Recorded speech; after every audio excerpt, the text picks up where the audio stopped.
It's fine.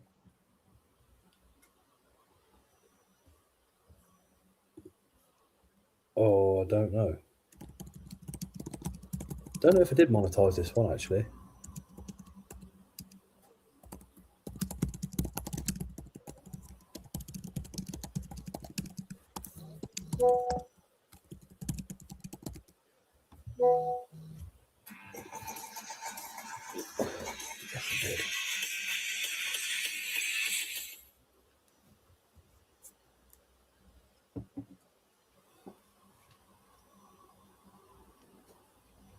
I think we might be live. I hope so. Let's. Oh, where's that button? Nope. That one. Hopefully we're live. If you can all see and hear us, let me know in the comments because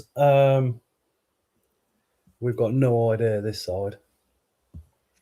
Yeah, cheers, Lee. Hey, Chris. Hey, Bob. Rob. Guys. And let me just do a little scroll across the bottom for you. I'll change that to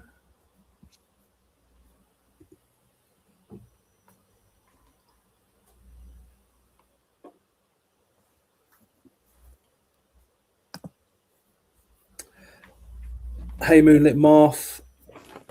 Hey Dave, hey Nat, hey Bugroom. Just give me 2 seconds just to put something in the comments that you're going to want to have a look at. Postpods.co.uk.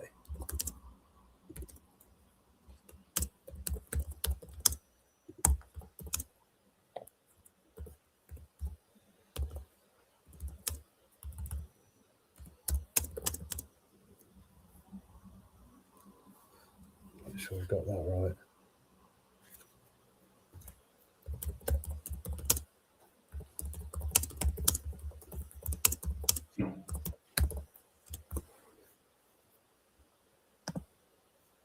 Oh, there we go.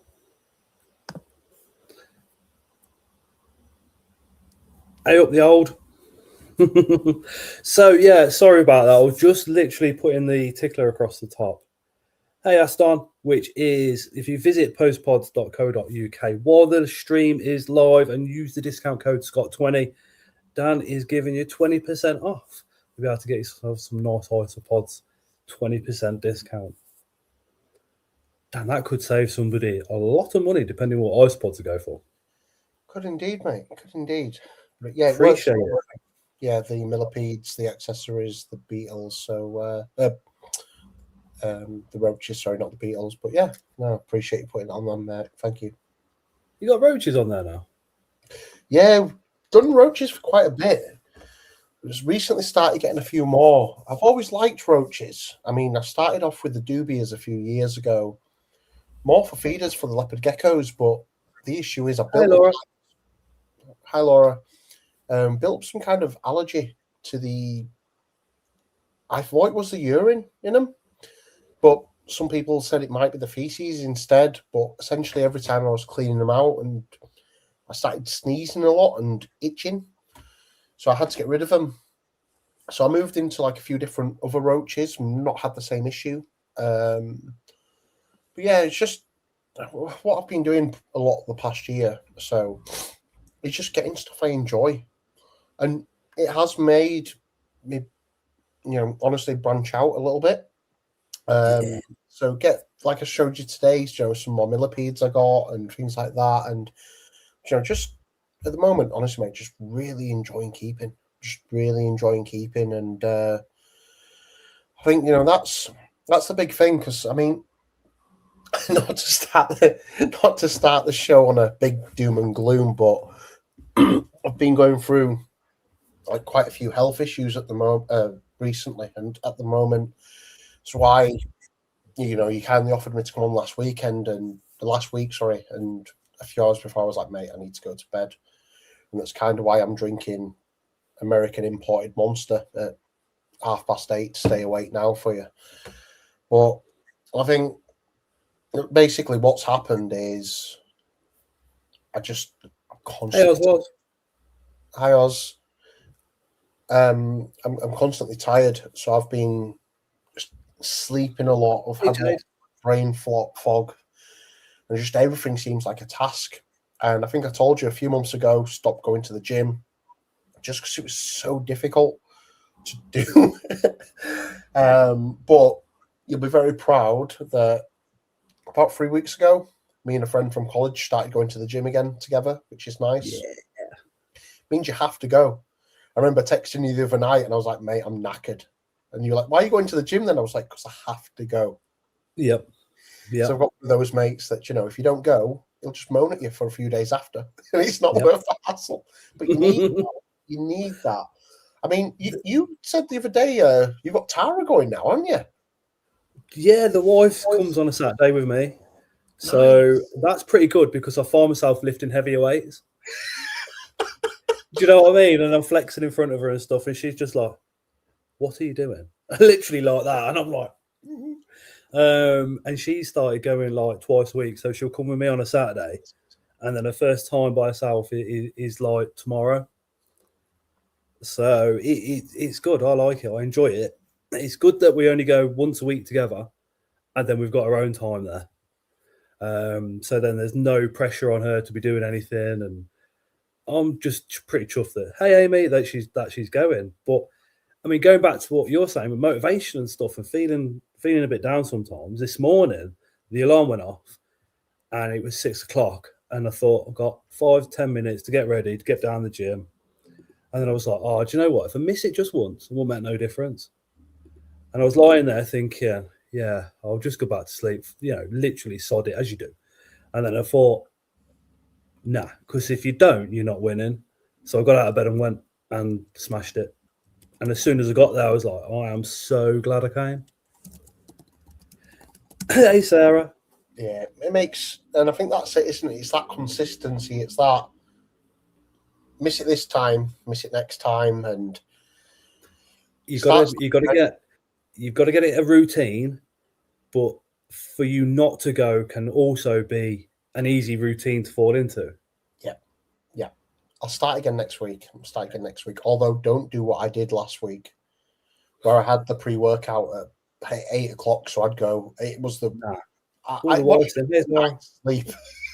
It was awful. I don't really take the pre-workout anymore. So for those that you don't know, pre-workout is like a stimulation drink you take before the gym. It can contain creatine, it can contain beta-alanine, it can contain caffeine and all sorts. So yeah, I've stopped for the time being because I don't want to develop a tolerance to the caffeine. And I found myself a bit more chilled out in the gym, a bit more like almost thinking about what I'm going to be doing next and why I'm going to be doing it instead of just like, yeah. And then I found that I'm not driving as so quick to work either because I'm not pumped of it. Yeah, like Scott says, it's like, I think there's 80 milligrams of caffeine in a Red Bull in a standard size, and in most pre-workouts it's about 300 milligram. So it's close to 4. What you say, sorry, bud? It's just too much. Yeah, so four Red Bulls in a very small amount of water, and like Scott says, sometimes you're just so edgy to like next. Yeah, you can just. So I've take the BSN No Explode is 200 milligrams as a full. That's 3 scoops. So I only have 1 scoop on a Saturday now, and that's me. The old says, "Are you guys going to the bug show in Bournemouth?" No. I ain't doing that one. Sure. I just literally do the invert shows ones and BTS as well as Phil's show at Middenhall. Otherwise, it's just there's too many shows on already. They keep popping up left, right, and centre. Yeah, last year we were doing a show every month. Some months we had 2, but yeah, it was just different still. It was just hard. Yeah, sorry, Sarah. That's interesting actually, because I'm waiting for an ADHD assessment at the moment, and so I've had the referral, and I'm just waiting to kind of have my appointment with the clinic. And I said to the doctor that I'm having a lot of caffeine every day, like a lot of coffee every day, especially because the coffee machine at work is very good. Lethal. Lethal. But he was saying that it doesn't. I might be remembering this wrong, but the appointment I had about 3 weeks ago, he said that it doesn't affect your brain the same way as the ADHD stimulants do. And he did say that it does obviously help, but if you have ADHD, you sometimes can't take enough caffeine. Like, you could still obviously take too much and it'd be dangerous, but you might not always feel like you've had loads and be like let's say somebody without ADHD and be like really some of us with ADHD, if when you've had a busy day, and some people have a Red Bull and then back up like this again. I think a lot of us with ADHD can have the Red Bull and go, all right, I'm going to bed, because you're still knackered. Like I say, I've got this at the moment. It doesn't. If I down this now, it wouldn't make me feel more awake, more alert. If anything, sometimes I think it's more of a mental thing. Like, I think I'm drinking it, so it's helping. But how much it's actually helping, I don't know, really. But I don't drink coffee or Monster. So bad. Simple. Wow, space baby. I mean, I'm 47, right? And things like ADHD weren't around when I was a kid. You just got hyperactivity, he'll grow out of it. Wow. Yeah. Now I'm so much older, you don't grow out of it, you learn to mask it a lot better. It's as simple as that. Yeah. Had caffeine once in 18 months, couldn't sleep, says Rob. I wish. Drinking water is so foreign to me now, it's actually bad. So I was drinking Coca-Cola like it was going out of fashion. Like, we could buy a 6-pack for me and the wife, and I'd drink all 6 in about an hour. So once I started the gym, I was very much like, yeah, right, I need to cut this out. So I have, and I'll drink 2.5 litres of water on top of cups of tea and half a litre of water in protein shakes and stuff like that. But the downside of that is toilet visits are like every 10 minutes. Just like Jade says, I think I probably have ADHD or autism, but I'm not really mentally prepared to see a doctor. I know I just cancel the appointment and make an excuse. Yeah, being mentally prepared, right? If you know you're not going to be mentally prepared to see a doctor, then I would say that's probably a good cue to book yourself in to see a doctor, and just find somebody or something that will push you to get there. So somebody that you never let down, tell them that you've got that appointment, and feel the pressure that they'll give you if you don't make it, and then hopefully that will push you to get there. You can have a telephone conversation, which sometimes is a lot easier than a face-to-face. Sarah, literally, I wonder, we don't. Yeah, literally. Amy has been told I possibly have ADHD as well as being autistic, but when I got diagnosed, they wouldn't diagnose with both, just one or the other, but might be getting referred soon. Yeah, so when our little ones, they've both of them are, well, Noah's having an autism assessment and an ADHD one separate to each other, and Leo had his autism assessment a few years ago now and diagnosis, but now he's got a little bit older. The ADHD is literally stepped forward. So it's time that he's going off for that one next as well. Kaz, has any of you ever tried a coffee made with just hot milk? Started having it too. Yeah, it's called a latte. So a latte is a coffee. It's you literally steamed milk with 2 shots of coffee espresso through it. So as far as water goes, you get probably about 10 or 15 mil to 1 espresso. So I nipped away just to got a prop. So when I was speaking to the lady, the doctor, about the ADHD, she said that's really common. That a lot of people might not want to have the assessment. They're scared of the assessment. And she actually said as well, it's interesting, Scott, what you said about your little and potentially having both, because she said, I went just for ADHD and they said, I think you've got autism too. So it's going to do a dual assessment. How does it make you feel? And I said, look, if it helps, it helps. I know everyone, but she said, look, I've got to ask because a lot of people are worried. It's that kind of that label, that stigma. But it's like the same with this. So I've got this. It's a mask that I have to. I find it Sorry, go on, Scott. so annoying that there is a stigma, and there is that the stigma of having certain labels. I Well, like to think in our hobby anyway. I like to think that we've created a safe space where everybody is acceptable, with or without labels. It shouldn't. mate, It's just 100%. upsetting that somebody goes into the world and thinks because the doctors gave me this diagnosis, people will automatically look on me different or treat me different.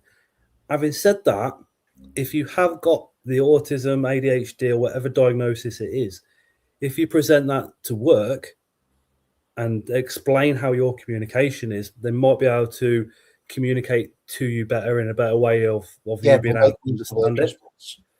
And, That's right, Amy. Referrals take so long. and There is a that, lot of overlap. I found out in my ADHD assessment I have features of autism. Kaz says, oh my God, didn't know that what it was. I'm not a normal coffee person. Oh, I like my coffee. Apparently, and I've not gone there because apparently it's stupidly expensive, but Costa and Starbucks are a thing of the past, and it's all about bank coffee is the thing that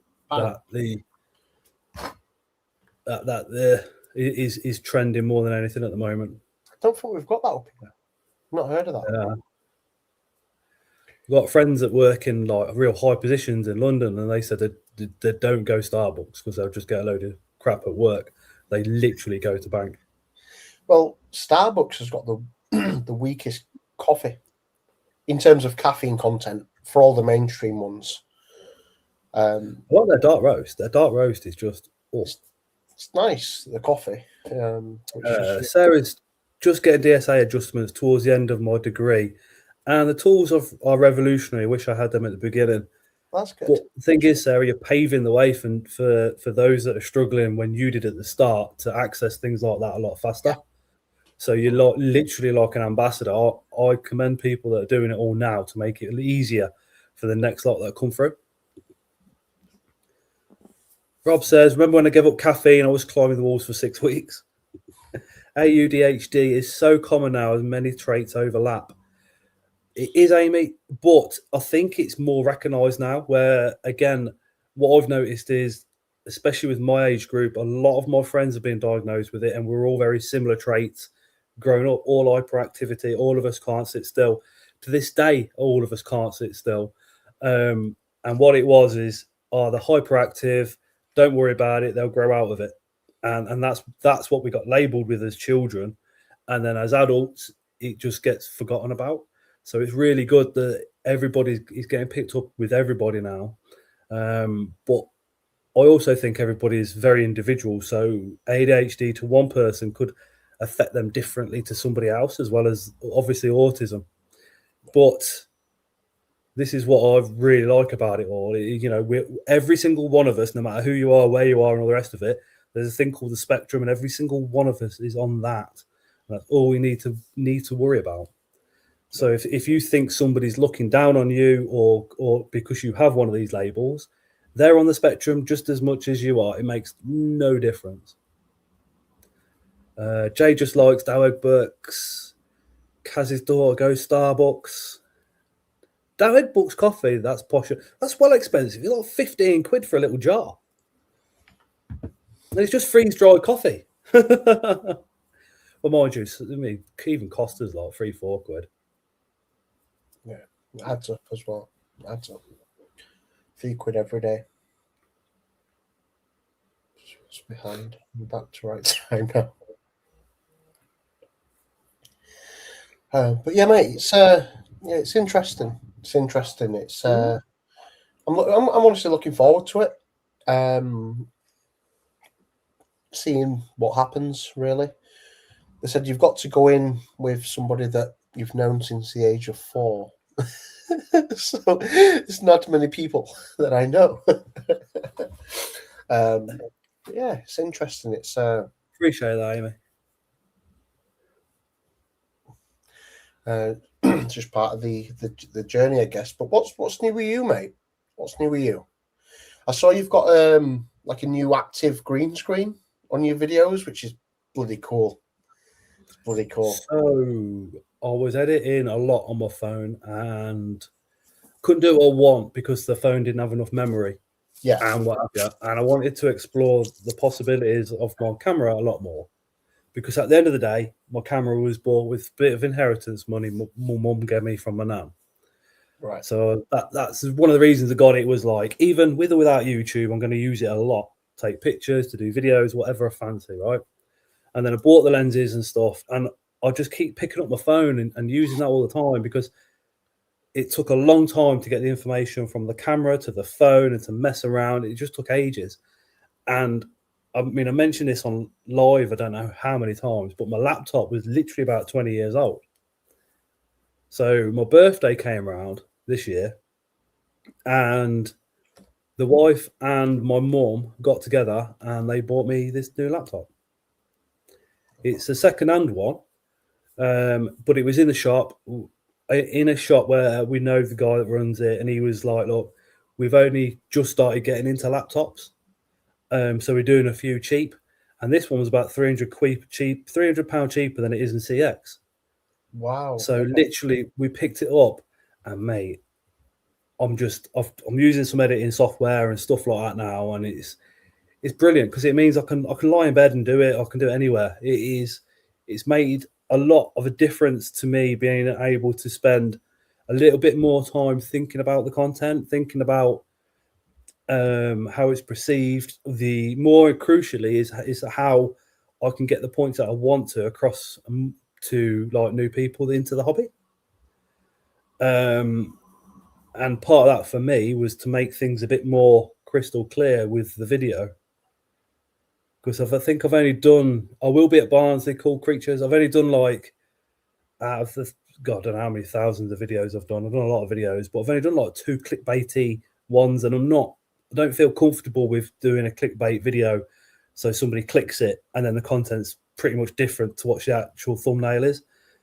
That's not what I'm about. I like to just try and put something decent out that's like educational or fun, or a mixture of both, or maybe my feelings about a certain subject. And that's basically what we're doing. Exploring the software it's a whole new world. It's a bit weird because there's so many terms and so many things you can mess around with that I kind of find myself going, oh, well, we'll play with this, we'll play with that, we'll play with this, we'll have a look at this, and then resetting everything and then starting again. What I could do with is actually finding somebody that lives local to me that uses this software a lot and spending some time with them. Maybe for a show. But I'm just thousands of people. There'll be somebody sorry? there who knows. I said maybe even take it to a show and have an hour with somebody after one of the shows, because obviously how big your fan base is, there's got to be a handful of people at the shows that know it. There is people out there. There is my friend moved a YouTuber who's got a couple of million subscribers in Coventry, and they do like Pokemon stuff. So I was thinking, because he said, look, you know, they said they'd chat to you because it's a couple, but I've still not waiting for him to message them, for them to message back. It's been about 6 months, but we shall see. We shall see what's going to happen. Tara says she'll drop it. The first thing she did was literally, she was like, give me this laptop back. She went, make sure it stays in that unless you're using it. Okay. Yes, more. I mean, I can stream on it like this brilliantly. 1080 quality as well. Just Well, brilliant. when you first came on, it was zooming in and out and moving, and you was like, right, I'm going to turn this off. I was Turn the like, auto frame great. on. It was like reactive camera. It was bloody great. Yeah. So it's opened up another avenue, and after 7-8 years on YouTube, it's gave me something else to focus on. So that whole film on your phone, edit on your phone, do this on your phone has now changed to laptop. So it kind of reignites the initial love that you got for video editing. Yeah, that's it. And I think that's what I've noticed. Being a fan of what you've done, honestly, for a few years, like every so often, it's not like slight changes. Every so often, you'll do something. It's like wow, wow, wow. Yep. It's like you notice with a better camera. Notice when you started doing stuff behind the TV. Yeah. Notice the green screen now. Every so often, it's boom, boom, and it's honestly, it's really cool to see, mate. You're not just getting. You're never complacent. You're never like, this is what I do. I'm happy. You're always looking, what's next? What's next? And I bet you've already got something that you want to buy next, haven't you? Or do yes. That's all. That's the ADHD, thinking outside the box. Love that. I do it at work as well. Work a lot, Scott. You've got so many ideas. I've got some more if you want them now. 80% of them will go nowhere, but 20% will be decent ones. And that's just one of the things with the ideas. But what I'm trying not to do is fall into the editing part where it's like I'm here, then suddenly I'm in AI, and then I'm in AI world, and then I'm doing this, and then I'm doing that. I really need to kind of remember the fact that the educational content has to stay there for educational purposes, because there is like YouTube channels out there that play with the color grading that much that the spider looks absolutely amazing, and then when you buy it yourself, you think this does not look like what it does in your video. You don't look like you in your videos either, and I don't want to do that, because if I do that, then let's say I'm just going to use Amy in there because she's there and I know she'll be happy with it. She won't mind. But if I pulled out a tarantula and edited it and highlighted it and went through the color grading, and Amy looked at that and went, "Wow, that is beautiful," and she ordered one, and it came through and it was half as bright and not as it looked in my video, she's going to be disappointed. 100%. And I've got to remember that. Have to remember that, you know.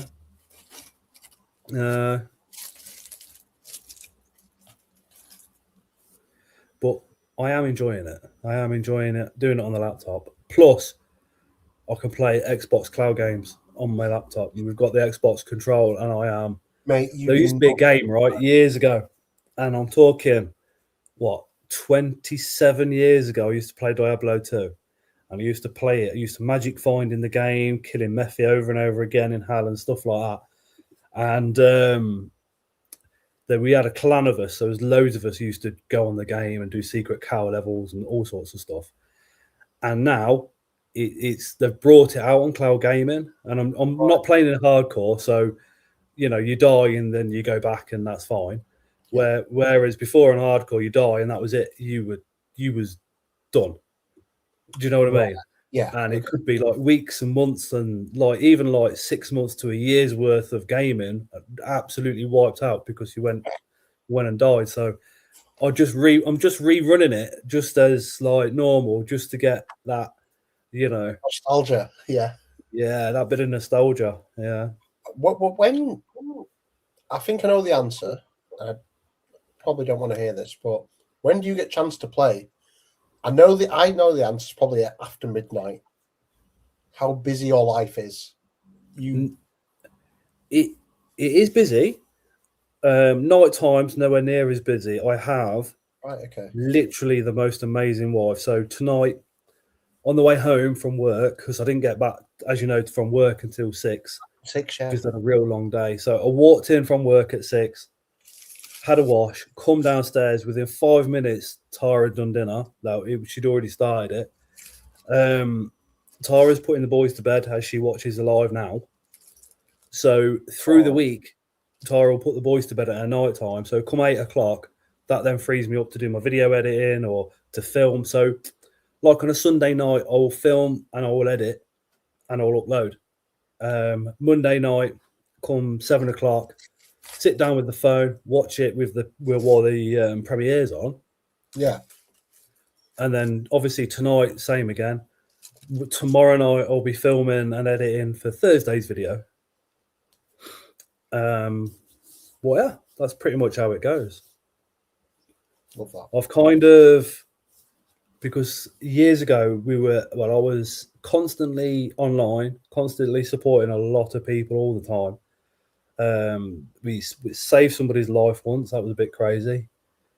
Yeah, that was, somebody messaged me and said, look, this person, joint friend, basically has taken an overdose, and they were really young. So I went, right, this is about midnight. So I've gone, right, I know they bought certain things from this seller. So at that time of night, I'm ringing the seller's telephone number. They answer, and they were like, what's the matter? What's the matter? You just woke me up. And I explained it, and I said, I just need their address and their parents' telephone number now. We'll explain later. Okay, there's a telephone number. We had the ambulance on the way, and I phoned the person's dad, woke him up, explained what was going on in the next bedroom, and then I stayed awake, and I got a phone call about 2 o'clock in the morning to say the hospital were doing their thing and everything was fine. Wow. That was a crazy night. But then a lot of people, like in addiction and depression and stuff, I had to take, because we supported for about 5 years, so I've probably took about a backseat from it all for about a year. Right. Just because it was having such an impact negatively on my mind. And then the knock-on effect from that was, obviously, Tara was dealing with me, like going, no, I'm fine. Do you know what I mean? So we've been chilling for a bit, but no doubt that will start back up again. I still do every now and again. In fact, there is somebody. Let me just mention this quickly. Yeah. Because does anybody live? Hold on. The Latchford area of Warrington. Because there is a wife whose husband's ill, and the wife doesn't know what to feed the tarantulas on or what to water them with or anything like that. Basically, they've got the food, they've got the water, they've got everything there. They just need somebody to go around and do the watering and feeding just while the husband's ill. So if anybody is in Latchford area of Warrington, if you could drop me a PM after the stream or during the stream, that'd be absolutely fantastic. So what's new with you, Dan? Not much, buddy. Not much. I've just, I think, being so ill, I think I've just started to take stock of what's important in life a lot more than before, if I'm honest with you. It's been good. Me and the missus have been doing more. Me and the little one have been doing more. And it's, the little one, she just wants time. She just wants time, and she's 10. She should probably be quite materialistic at this age, but she just wants to go out and just do stuff. Like Saturday, missus were working. She went for a walk. Which me and her went for a walk. And quite surprised me, actually, a little bit. There were a park, and she was like, can we go to the park for a bit? I was like, yeah, cool. And it was honestly quite sweet to see her enjoying herself at the parks. She's at that age now where she's starting to put on makeup and always on her phone on WhatsApp with her mates. And I was like, she's still a kid. Do you know what I mean? She's still doing that kind of stuff. So no, it's just been doing a lot more with the family, really. I mean, in terms of and I think, honestly, that I wasn't ill when I made this decision, but when I booked the tickets for the show, for the tables, I'm only doing 7 shows this year. Last year I did 12, 13 shows. and it was just every weekend. Or well, not every weekend, but I mean, most weekends you'll be doing a show, and then with you working, it takes a few days to catch up again. And it was time away from the family and stuff. And I was like, this year, still want to do a good amount of shows. I think we're doing 7, but at the same time, it's like, I just want to enjoy those weekends a bit more this year, whilst we still can, because, like I say, she'll be 11 this year, and she's very good. She's very honest. She's like, I don't want to come to the shows because I think I'll be bored. I was like, okay, that's fair. That's fair. But because I only have her on weekends, it means every time I don't have a show, then I'm not with her. For obviously the the full weekend there, so it does take a lot away from that.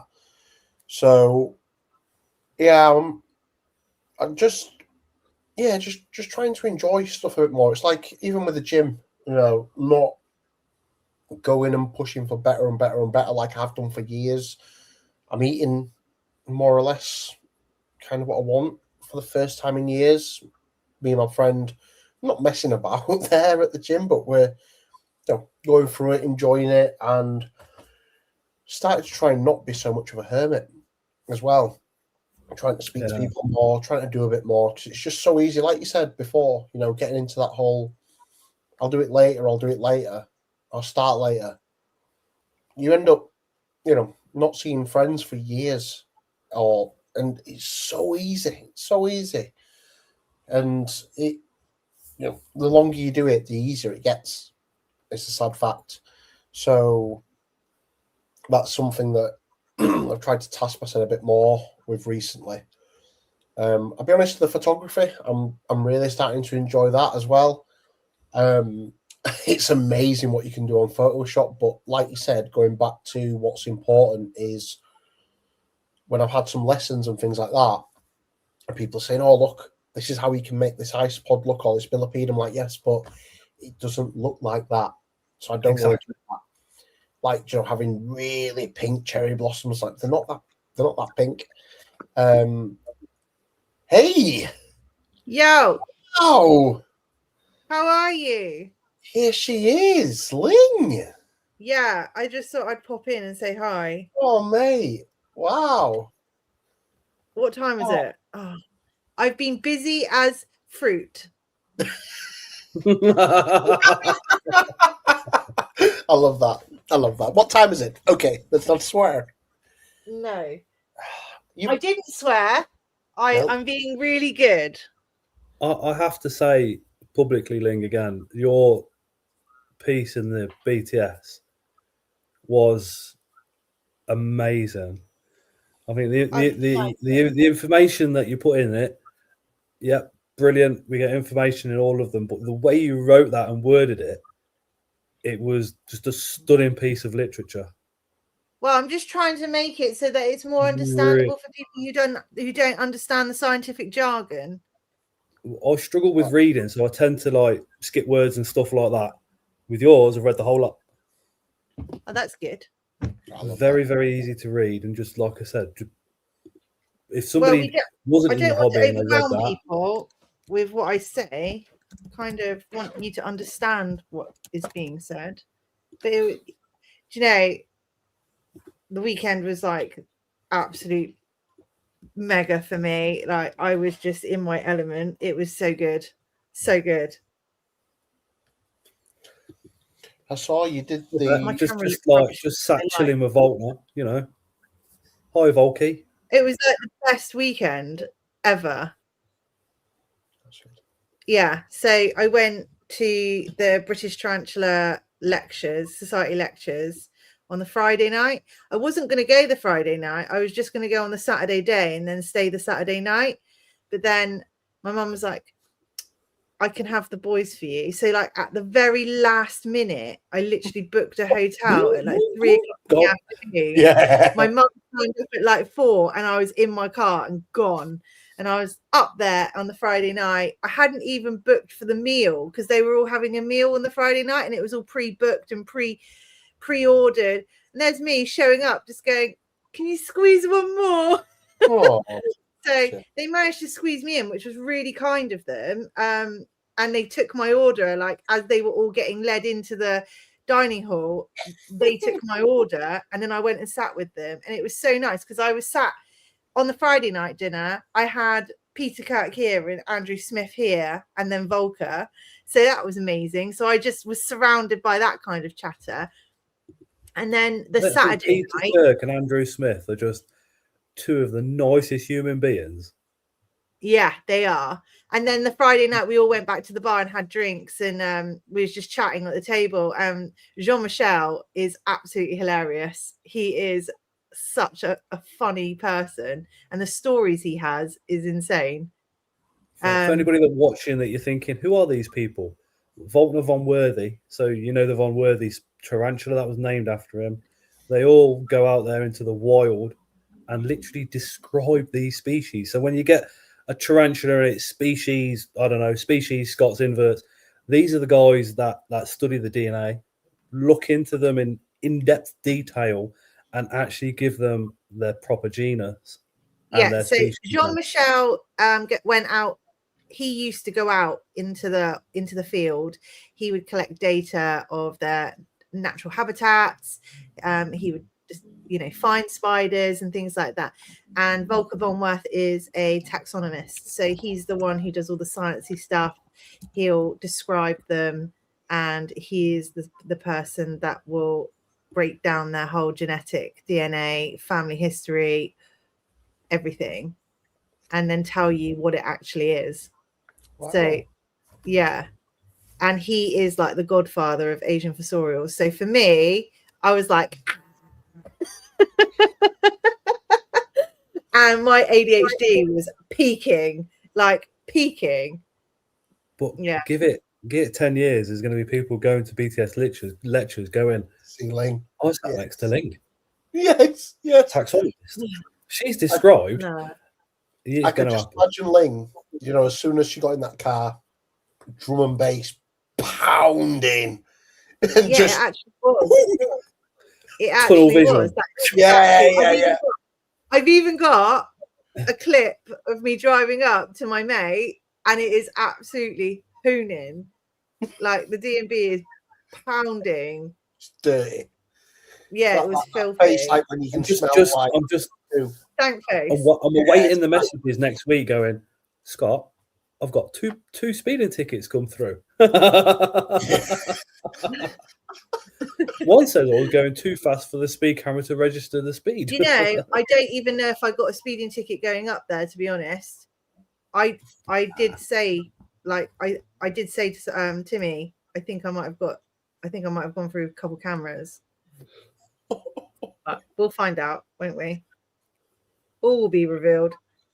That'll be another frigging thing that I need to sort out. Bless you. You've been very busy recently, haven't you, with new pets as well, Ling? You've got a few new pets recently, haven't you, as well? The reptiles and stuff. Well, so back in like the early 2000s, I kept a lot of boas and royals and all sorts. And my eldest, who's 21, said, I quite miss having snakes around. And I was like, I don't really want to be dealing with all like the lighting and all, the heat and all that crap. Because I've got 2 5-foot Vivs, but I was using them for other things. Right. And I've now ended up with a banana super enchi pastel and a orange dream leopard pied enchi snake. So I've got 2 snakes. I've got a Yemen's chameleon. Yeah, that's enough reptiles. I've got 3. 1 each for the kids. I had a Yemen, but it was really old when it came to us. So it was here for about a year. Oh, no, we've got a baby. We've got Karma the chameleon. You know the song? Karma, chameleon. Boy George. Yeah, so that's Buddha's pet. Aurum. So Chopper came up with a name whilst I was at, I don't know, what show was I at? Taunton. I was at Taunton show, and I told Chopper that I'd just got him a snake, So I said, you better think of a name. And he thought of the Latin name whilst I was away, aurum, which means gold in Latin, because his snake is pure white with a gold head and gold tip tail. And then we have Enya, which is Bam's banana entry. So yeah, everyone's boys are happy. They've got their pets. And Mum's just got her inverts, which I'm currently surrounded by, and I'm currently doing a haplo tank for another fossorial. So this is a haplo tank. You're only supposed to use this much substrate, not that much. No. So this is a haplo tank. This was invented by Mr. Von Worth in the 80s. These are now being recreated over here by other vendors. This one's from Custom Aquaria. This is a mini one. So this is for a dwarf species. I'm about to put a O species Veronica in it. So yeah. Wow. That's cool. It was interesting what you said actually in your article about the depth of the substrate. Can I mention one part of it or? Yeah. So I think so. I hear this so much, and it's like, oh, well, I only put this much substrate in, and the fossorial species that we're talking about is out all the time. And Ling referred to that as stress walking. And when you think about it, it makes perfect. I can swear now, it's 9 o'clock. It makes perfect sense. Oh, your spider's stressed. It's chucked down so much web at the top, it's unreal because it can't burrow down enough to feel at a relaxed point in that enclosure. I was just like, wow. didn't even think about that. Never crossed my mind that when people talk about their spiders being out and constantly walking around because it's amazing. Mine's always out and about. The reason is it's actually stressed. The thing is, in the wild, pacing up and down because it's stressed out of his box. I was like, oh my god. Amy, not every tarantula needs cross ventilation. So the information that I get regarding wild data comes from people that are field experts of the tarantula hobby. They've been doing it since early 80s. So I actually reference them and I cite their names when I share the information where I've got it from. But Martin Lees has seen a lot of tarantulas in the wild, and females very seldom come out of their burrows. It's only the males that you see walking around. Because they're looking for a female burrow. Yes. So really, having a female always out and about, it's not really how they are. Sometimes their legs will come out their burrow and just sort of sit there perched, waiting on prey because they're opportunistic feeders. Literally, the legs are like this, though, aren't they? Yeah, you can't even see their eyes.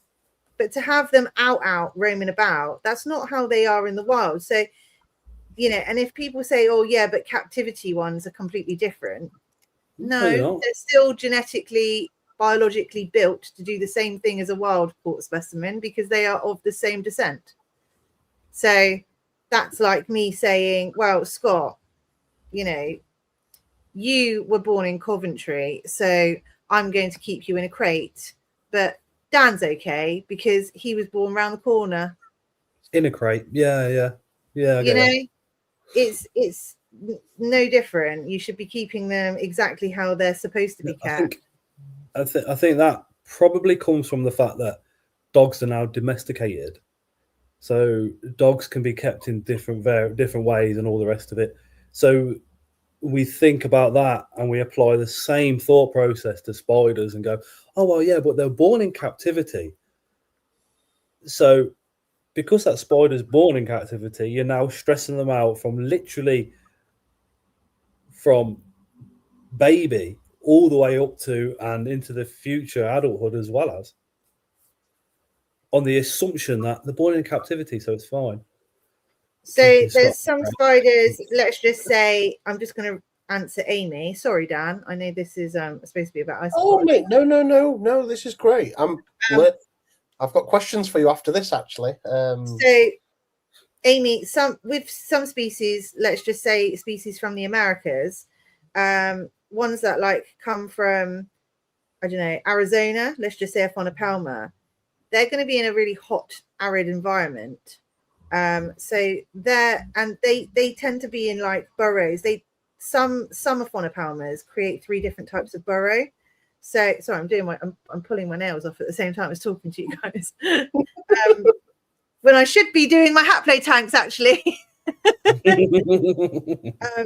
So yeah, and there's some spiders will have 3 different types of chambers in their burrows. So they will have the burrow that they just chill in, which is close to the opening, and that's where they'll sit and wait for opportunistic prey to go past.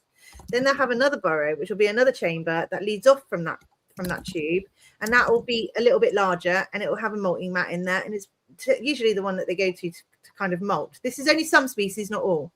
And then they'll have one right down the bottom, and the one right down the bottom where it's really cool and actually hides away from the heat and the moisture is just right is where they tend to go in and just sit. Now in captivity, people only see them have one. They don't always have 2 or 3, but my Pelinobus muticus has 4. And the reason being is that we don't have the temperature fluctuations as the wild, although you can simulate it. It depends how what's the word? How dedicated you are. How dedicated you are. Sorry. And they only tend to make 1 in captivity because our heat, most people go, oh, I keep all of my spiders at around about 25, 27, and that's it, But what about nighttime drops? What about winter drops? What about summer heights? If you're going to cycle your spiders and you're trying to keep them as naturally as possible, then you should be trying to replicate a cycle of temperature changes. And that way you'll start seeing a difference in your spider's behavior as well, because you'll start seeing them reacting to the external heat. So you need to join the British Tarantula Society. Ling's article was in the last issue. It is accessible, I think, on the website, but again, you have to join it. It's only like 25 quid for the year. Yeah, for a whole year, and then you get you get all access to every single journal for the past 40 years, plus you get all the latest information that comes out moving forward. It's a charitable organisation as well, and so they fund research. 100% not for profit. So all funds go into conservation, where people say that they are doing things like breeding for conservation.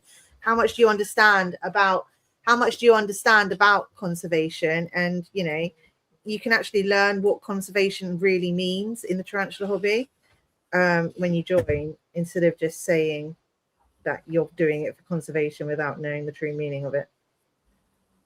It makes me laugh when you buy a can of tuna, and it's like, yeah, we're conservation. So much of this money from this can of tuna goes back into ocean research and this and other.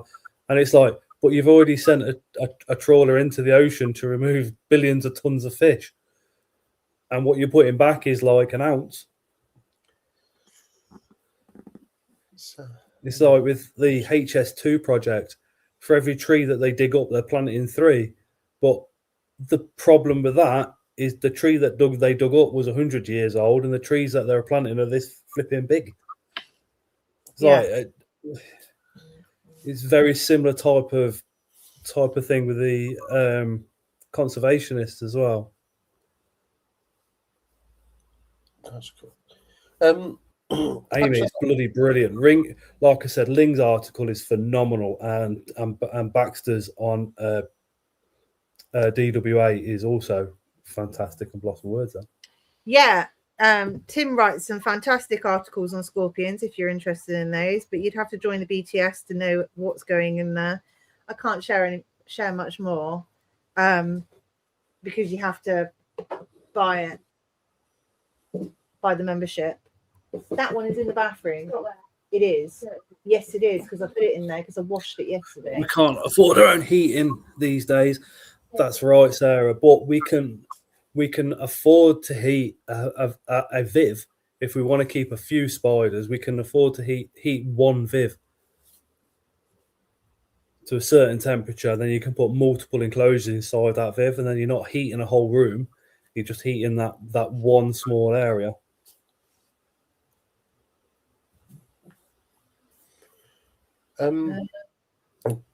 So out of the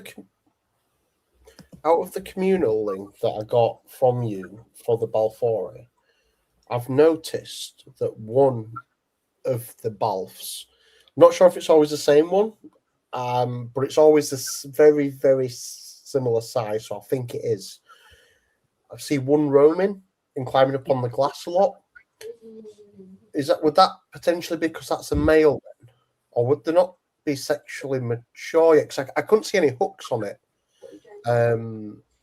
Without seeing anything, I wouldn't be able to say anything. I need the ends. How is that contain a spider when it's endless?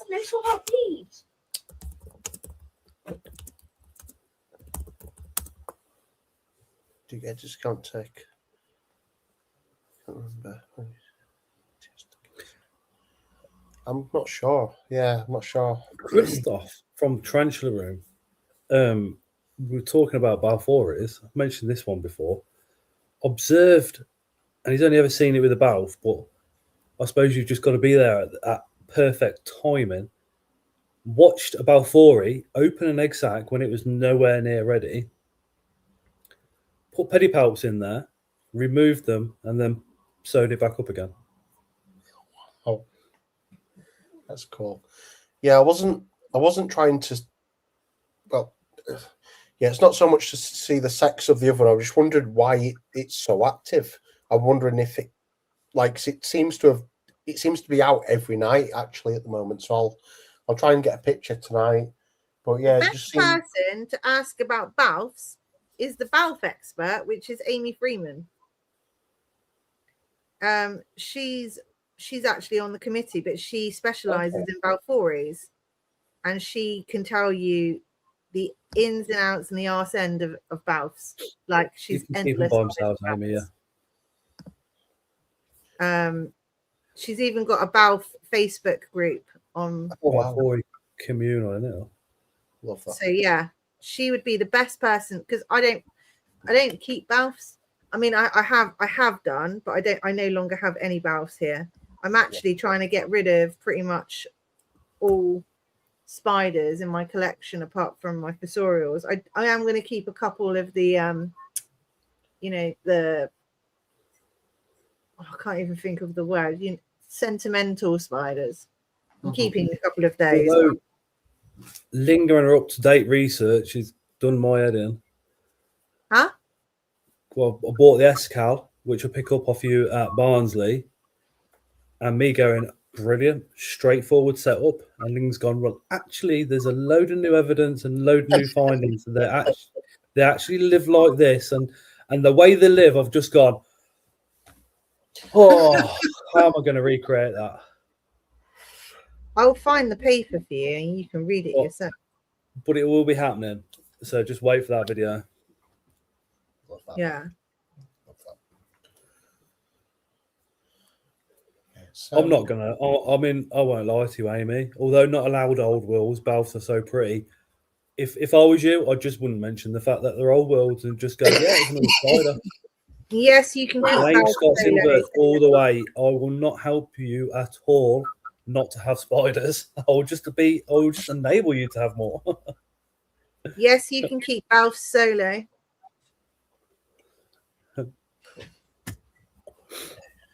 He was actually on the glass the other day when the carpet guy came around, and he was like, "Is that a tarantula?" I was like, "Yeah." He was like, "Is it real?" I was like, "Yeah." Why wouldn't it be real? He was like, "It's just walking about the glass." I was like, "Yeah." Do you hold it? I was like, "No." Hey, so why not? It's like, got you first. Yeah, got my first. Our post lady that we have literally goes, there you go, thank you, bye. Thump, gone. I was playing God. Sorry. I bet you keep the posting really busy though, Scott. I bet you get a new animal every week. No. Couldn't afford it. Definitely get something new every month, though, because you always get something from a show. From the shows only at the moment, yeah. Still, a year later, I'm still rebuilding from what I had. There's still loads more I need. Oh, really? Since the the power got taken out. Yeah, the big freeze.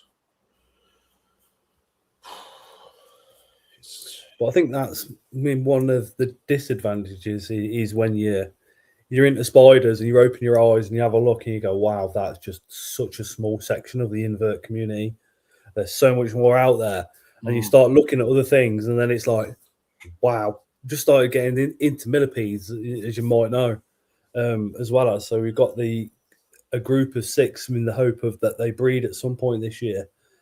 That would be pretty cool. Yeah, I've recently got into millipedes as well, more into millipedes recently as well. Just they're like fish for me, in the sense that just like watching them is really interesting, especially the more arboreal ones that obviously you put like lichen in and stuff like that, and they're just crawling all over it and just munching away. So yeah, it's one of my Tony's got some arboreal ones, and they're absolutely beautiful. They're about yay long. They're black with red legs and such a weird shaped head. I think they're £25 on the website, but when he goes to shows, they're 20 quid. And I'm thinking, imagine 5 arboreally set up, they could potentially breed, and they're a brand new species to the hobby. On top of that, I was just like, I'll get 6 of the ones that are for £5 each for now. Maybe at the next show. And it's like, do you know what? You spend 100 quid on a single spider, and you could spend 100 quid on 5 inverts that are living communal. It's like, torn between a rock and a hard place. Sorry, I've got Chopper here. That's he's decorating his snake tank. Ooh. Cool creatures. Recommended bumblebee millipedes. They never stop breeding. That's a good one. No, I don't have those at the moment. No. Not really, Simon. That's like saying shit that's all like over. saying tarantula is a marketing term for spider, or Mars bar is a marketing term for chocolate. Yep. Isopod is a scientific name for a woodlouse. It's not marketing; it's the scientific name. I'm going to have a look at those millipedes that you mentioned, Scott. It's intrigued me now. Stunning. On the invert shows video that we did, Tony's on there being interviewed, and he's actually got one in his hands, and you can see it, and they're mint, aren't they? I love seeing Tony at the shows as well. He's just one of those people that's just so good for the community. So good for the community. Happy chappy. Yes. It gives you all the time in the world. I remember years ago I got my first ever and only ever centipede. I got it off him. And I spent so long talking to him about the tank and the enclosure. And then at the end still he was like, look, any more questions? Just message me. I bought Do you have this much time? I bought a Scolopendra subspinipes, right? It weren't Venomous Visions, it was from somewhere else. And it was my first ever centipede. And I was just like shitting myself about it and all the rest of it. And it was my first ever BTS. And Tony had a look and he went, that's not subspinipes, that's actually a Dahani. And he identified it correctly, even though I bought it from somewhere else. And I've seen him do that with millipedes, scorpions, centipedes, and all sorts of other different species. He doesn't seem to be at odds with any other seller. He'd rather people look after their animal perfectly. Yeah. He's like I said, he gives everyone just so much time. He's honestly a really, really great person. So Tony, if you don't know, he's the owner of Venomous Vision. So if you go to a show, the guy that's wearing odd trainers and dressed up like a cockroach is Tony. Yes. Yeah, he's very much worth going and saying hello to. No, 100%. 100%. It's so how many rehouses are you doing tonight, Ling? I put a LP adult female, which I use for my business, in a 3-foot tank, and then when I need her, I take her out, put her in a bath glass, take her with me. I put Sturmy in a large tank. I just done up the pulchras enclosure. The pulchra and the Sturmy and the rosea are my sentimental spiders. The LPs for my business, and then the rest can fuck off. So,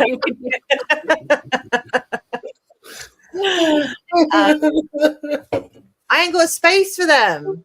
It still fucking cracks me up. BTS Journal, the awards for BTS last year, best Asian, Ling.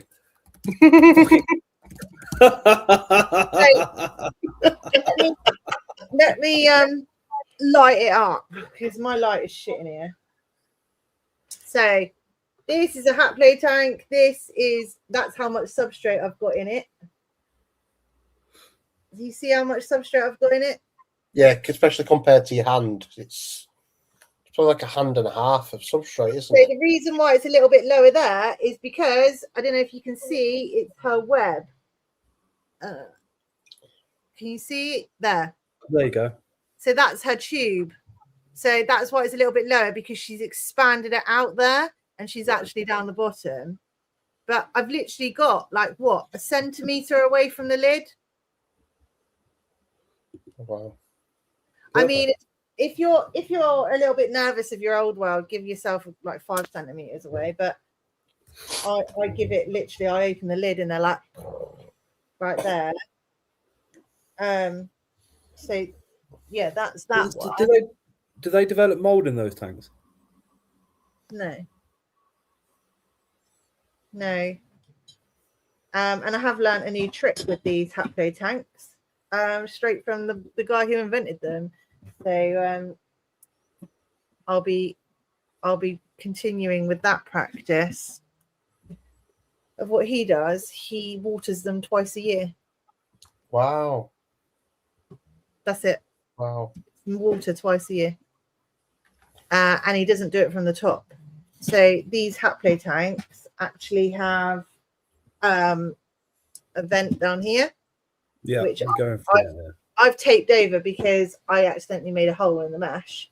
But what I'll do is I'll peel that off, and then I will stick them in the bath and flood it with water overnight. Ah. Be done for the year. Wow. So I'm going to practice that as well. Because normally what I do is I'll stick something down the side all the way to the bottom and fill it up that way. But if I'm able to just, line them all up in one go and just leave them, that's so much better. Yeah.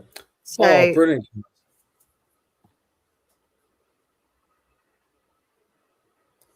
Yeah, I've done that in the past, but I used like a bottle. So you got the screw cap. So you take the screw cap off, pour the water into the bottle, go straight down to the bottom, put the screw cap back on again. Oh.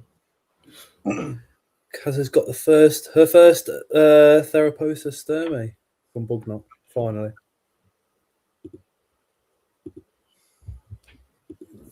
Oh, nice. They're going to have some pretty... Sarah got her glossy black millipede from Tony back in 2023. Is Kaz going to Barnsley's show? That's going to have some really cool stuff.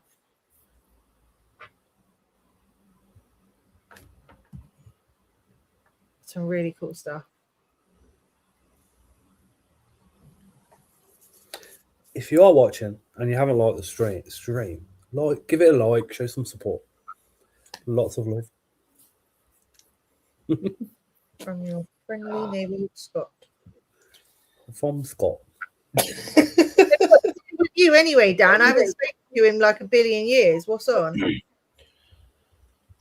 No, it's changed, mate. No, it's changed. Yeah, I've not seen you in a while now. It's been a long time. Yeah.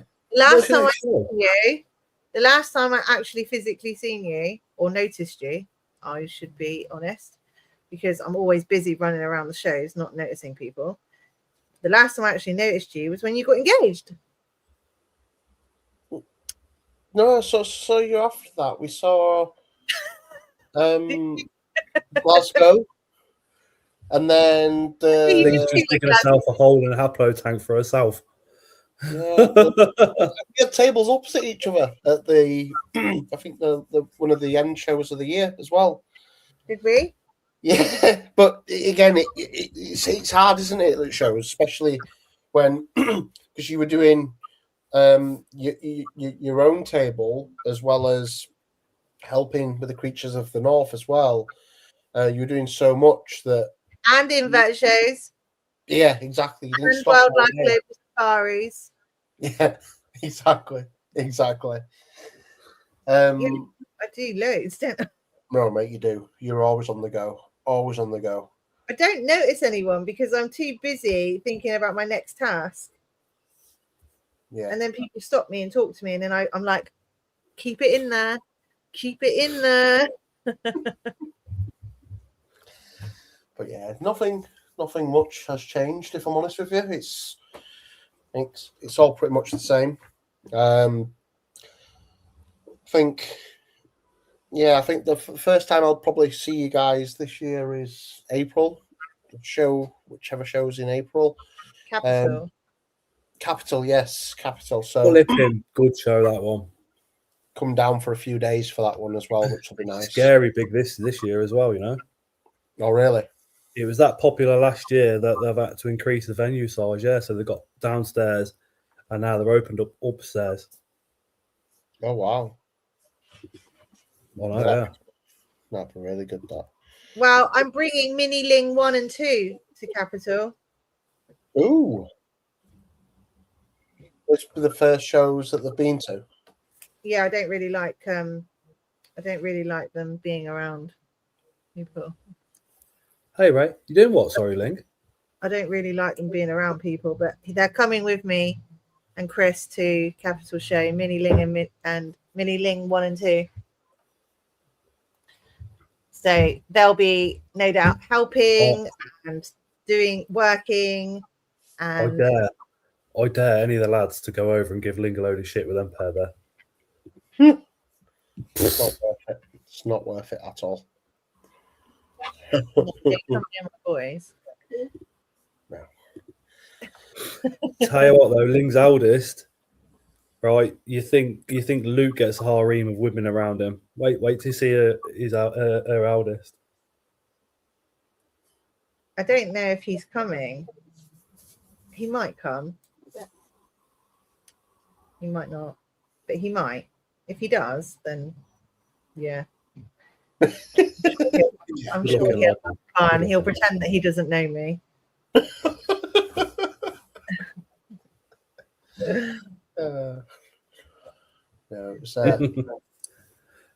He can't stand it because too many people have mistaken me for somebody else with him,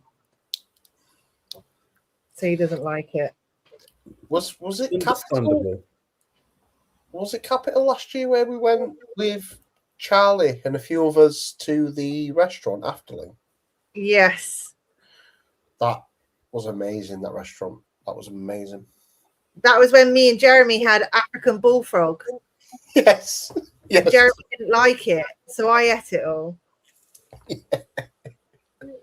Dan, did you overnight for the London show? Pardon? Asking Dan if he's doing London overnight or. Yeah, 100%. I'm another hour and a bit north of you, mate.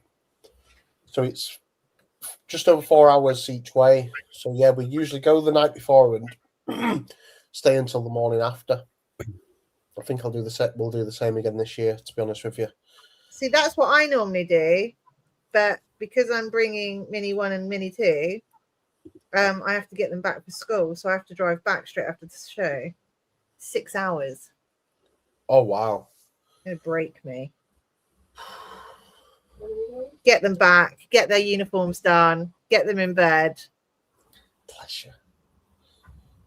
But Smashed it. on Sunday, I drove back from the lectures, came home, had 45-minute kip, and went straight to work for a night shift. You know, man. Oh, That broke me. Capital's your famous picture, Scott. The before. Yeah. Wait a minute. Ling took that picture.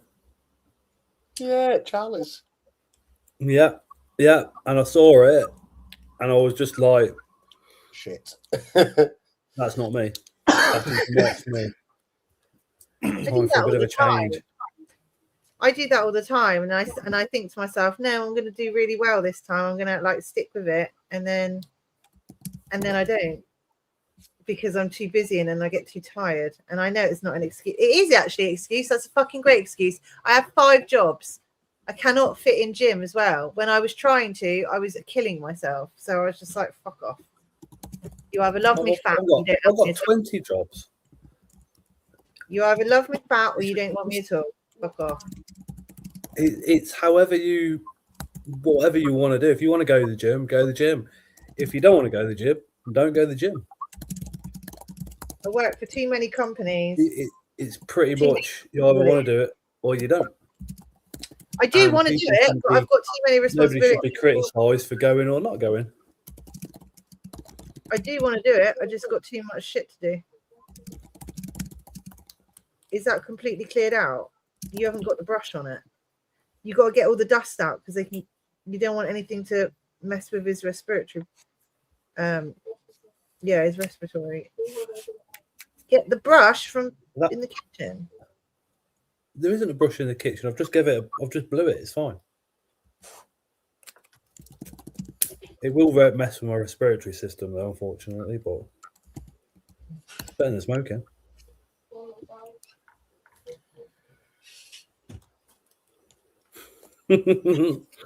Any new isopod species in this year, Dan?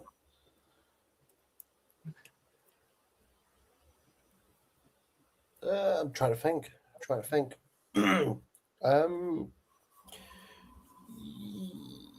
Yeah, I've got a few. If I'm honest with you, I don't think I'll do much more this year in terms of new stuff. Or here he is, the guy who's always got more bloody isopods. Oh, Fresh juice. twice now. Sorry, I'm late. Dan completely forgot about me, as he usually does. No, we didn't. I knew you were coming on at 9 o'clock, about 7:30 this afternoon. Yep. Oh, okay. Told Scott 7:30 this morning. you're late. Should be on You're at just 9. late. You're late, Josh. Oh, really? Oh, okay. I thought it was starting at 8. The live does start at 8, but you weren't invited till 9. Oh, okay. I see. Me and Scott wanted to have a sensible adult conversation. And- How you join in with your little childish face? That's true. And Chris, Well, and actually, Lee, I they convinced can one of go those. in whenever they want. I convinced one of those, one of the charity workers today that I was 17, so I didn't have to sign up to some monthly subscription. Because he really wouldn't leave. I would usually just say no thanks, but he really would. He came back 4 times. I'm brutal people like that. I'm just like, no. I felt so bad for him though, because so he came back twice, and then on the second time I actually answered and I said, "Sorry, mate, I'm under that. I'm 17." And then he came back 2 more times looking for my grandparents or parents, so I was just having to avoid the door. It came to your door 4 times today. Yeah, it wasn't just me though, because we've got the Ring cameras. He's going to all the doors multiple times. Yeah, it's a bit predatory, if anything, to be honest. Wow. Salesman come to my mum's house when I was there once. I just opened the door and I said hi, and they were like, "Yeah, hi. We're not selling you anything. We just want to know who your gas and electrics with, and we could possibly save you money." And I was like, "Okay." I said, "Well, here's the thing for you. Can you fucking read?" "Yes." What's that sign that right there say? And my mum's got a big sign like this saying no salesman, no canvassing, no this, no that, no something else. And I went, kindly fuck off and just shut the door. The thing is, I used to work for a company just the same, and literally, if you don't go up to a house with one of those signs, you'll get reprimanded. I lasted about 2 weeks in that job.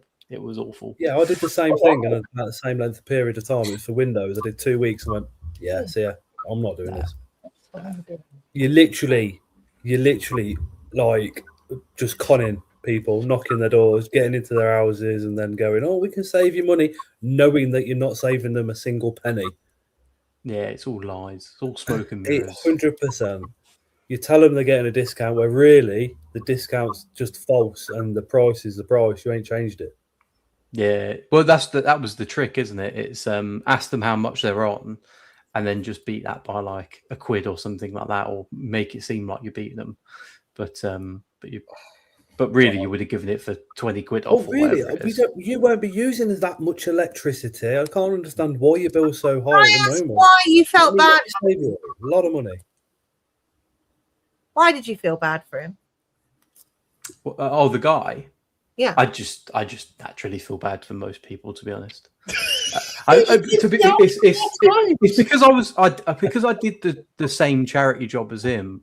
I know how much pressure people were put under, so I felt really bad. That's how I knew how to say. There's only been one Another time thing. I felt bad for someone. Why are you being paid from a charity? What's that? Sorry. If you're getting paid from a charity, that means the charity has a net turnover.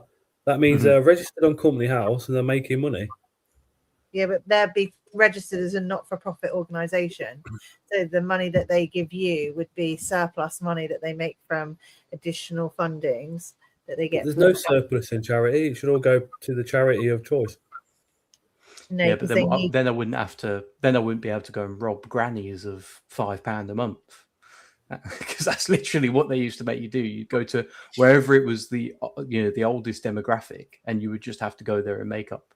Because we worked for like 7 charities at one time, so you would just go there and they'd be like, "Yeah, just tell them like ridiculous numbers, like 4,000 people have died of cancer today. You need to give us money." It was literally just lies. I don't know if it's changed now because it's been obviously like 10 years. But Legally, probably. yeah, but back It's been back 10 in the years, day- Josh. Shut up. You weren't legally allowed to work 10 years ago. It's been 10 years. I was 18. Hey, And Tim. now you're not 28 now. Here I am. You're like 26, aren't you? No, I think you're lying. I wish I was. Serena keeps reminding me how old I am. keep telling me all these details. I it makes it so much easier for me when I want to rob you. Scott and Ling, what do you call the thing that you put in there? Oh, don't start. I know what you're going to The have. kitchen. I know what you're going to have. No, there's not laminate flooring. Oh, right. Okay, no. Oh, no, that's even worse. What? Begins with an L. The Lino? flooring. Yes. Thanks, Ling. Thank you. He calls it Lino. What's it called? I didn't know what it was called, so I just gave a guess. I knew it started with an L. You said it very confident, so you're getting Lino put in. Speaking of BTS and articles Tim? being written in, Tim's there. I'm looking forward to BTS. That will be such a good show. They're all good shows, though, to be fair. I think I say that about every single one. The tour that you did with Tim, I really enjoyed that, Scott. That was amazing. That Mate, you can't even say that to me. That is just literally, I just held the camera and let Tim do his thing. That all I did was hold a camera. Tim really absolutely smashed that video. That was really cool. And hearing as well how long some of the scorpions take to mature as well, like the Patience behind it. time. Sorry, Scott. This is the patience behind it. Yeah.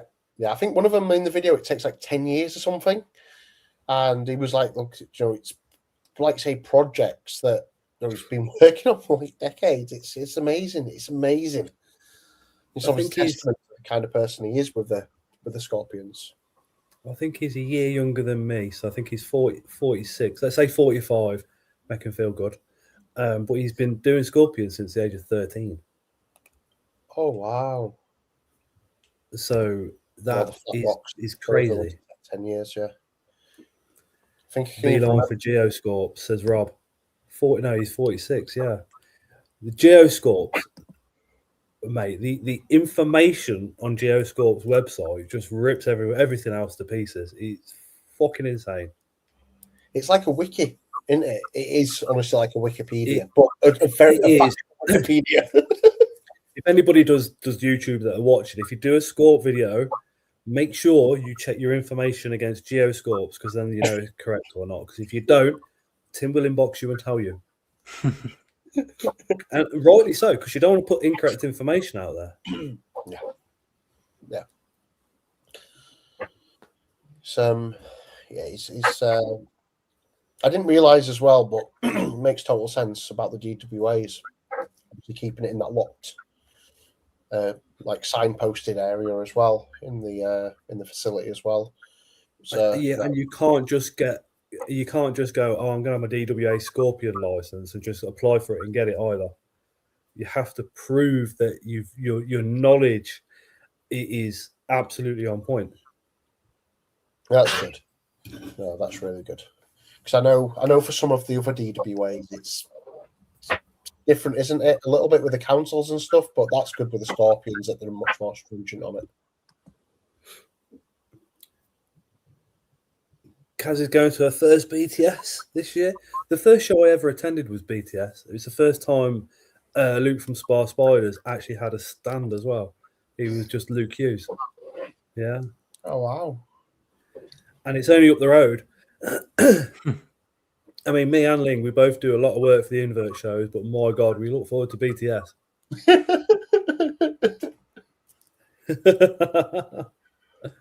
Is it even more traders this year? I know it was like over 100 last year. Do you think it's even more this year, or? There is more this year.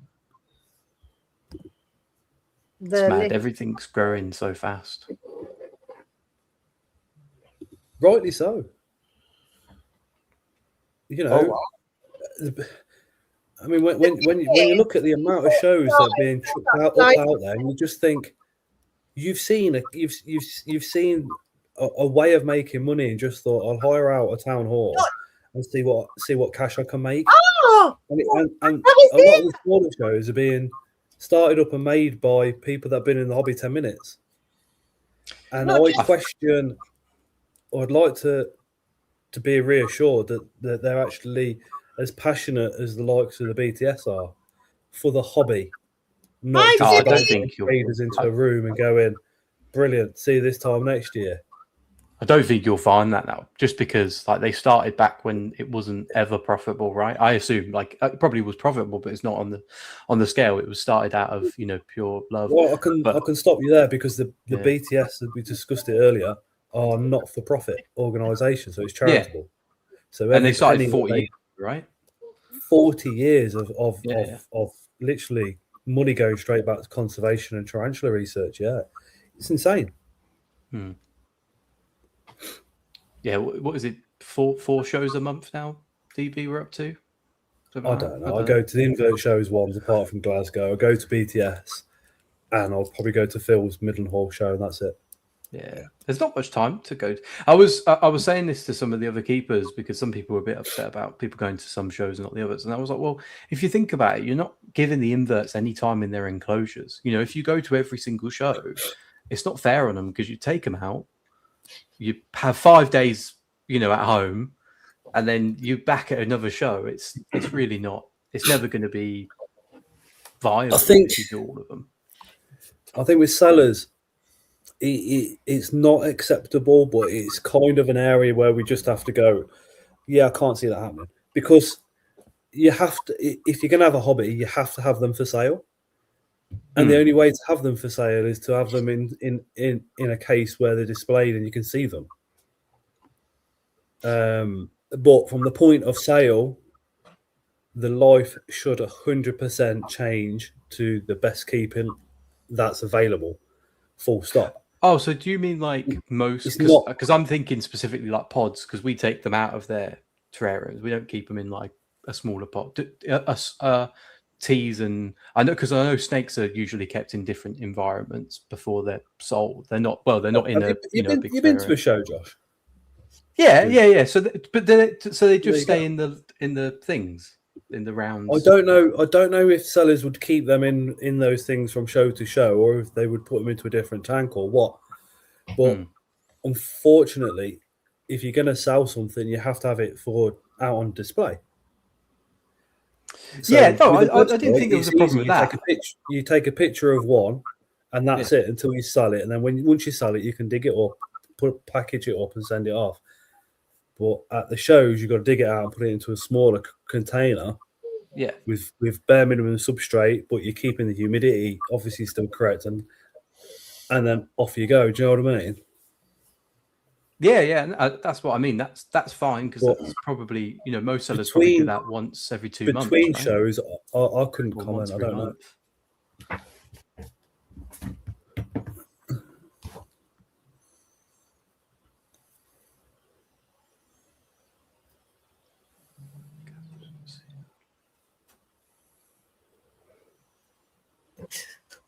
Well, yeah, there is certainly a lot, and it's the really randomly quiet. Because as one of the shows comes up that somebody might attend and literally go, "Oh, you're coming to this one, blah blah blah blah," and then somebody else will say the same thing, and then I get comments on the live at the same time, and I'm like, "I've already said no. Why are you sending your friends to message me as well? I can't go to every show. It's impossible." 2 weeks a year, 2 weeks a month I'm on call, 2 weekends, and then another weekend you're at a show, and then it leaves 1 weekend with the family per month. What were you chuckling at? It just all stopped. You both having like a mini debate. It went boom. I was like, I don't know if I've missed something. Like you did, yeah. I thought you all froze. Yeah. Right. I was like, oh, what's happened? And then I noticed don't like know what happened to me. No, and I thought you all froze, and then I looked up and realised that Scott was concentrating on doing something else because he can only do one thing at a time. So I realised he needed to stop talking to do something before he came back. Pretty much. What we'll do next time, Josh, is get together before the live, and we'll agree on a certain time where we both just go. No, Tim, like it was Scott. Did I just stroke off for a minute there? Tim stroking himself to the live stream. That's how I read that. No, I am going. It wouldn't be the first time. Kaz says there's only 3 I can get to from here. That's the Southeast show, BTS, and the Bristol one. Wouldn't it be cool though if BTS did it twice a year? There's a box out there. It's not open. I often think that. The thing is, though, it would be good if there weren't so many other smaller shows, right? Because it kind of dilutes how many people go, right? No? Not to the BTS, it certainly doesn't. No? Well, that's good. No, because you get traders that literally only do the BTS. And you get the likes of Luke doing mystery boxes, the best in the business, full stop, the best value out there at the BTS. And then he says, Scott, will you come and work on the stand and do the BTS? And I'm like, oh, fuck yeah. Like I did last year. Yeah, he spends months setting up them boxes, doesn't he? He's already started. He starts like a year in advance getting spiders for the following BTS. I remember his dad was saying that as well. Luke tries to make sure that everyone has a different box. So it's not just like he'll say, "Oh, this is £100. I'm going to put £100." It must be. Sorry, Scott, go on. I said it must be so. Oh yeah, because stressful. Because when, like, for example, he said to you, "Right, I'll do another 5, 50, £60 boxes," then he has to go back through the other 60s he's made to try and make sure he doesn't replicate it. Oh, Yeah. that's mad. I didn't know that. That's Yeah, awesome. so Yeah. if you did like 1,000 £100 boxes, Josh, you'd And make everyone sure would that be- none of He'll them put have mad the same- spiders. He'll put a mad spider in with every single box as well. Yeah. Yeah. So that's there'll be like a single £100 mystery box with some fucking epic spider in there, as well as you having an epic mystery box. Yeah, I remember my mate Charlie won is it like a golden ticket or something at the last one? I don't know if that's a thing where I think certain boxes are worth more. I don't know, but he won that last year, so I know he's looking forward to getting another one this year. Tim says you want to see what Geoscorps are bringing. Some people are going home very happy. Oh. Tim, are you and George doing mystery boxes? Oh, fuck, I ain't gonna have any money. Let's don't start- we? let's start I'll be saving like- them. I'll be like a mystery box from Luke and a mystery box from Geoscorps. Scott skint. Oh wow, that's very It interesting. will be worth it though. 100%. 100%. But invert shows are not just about inverts either, though. Rob, Naturally- you say that, but you can pre-order from a lot of the sellers. Like Luke will do pre-order on mystery boxes. I'm sure Tim and George will if they're doing mystery boxes.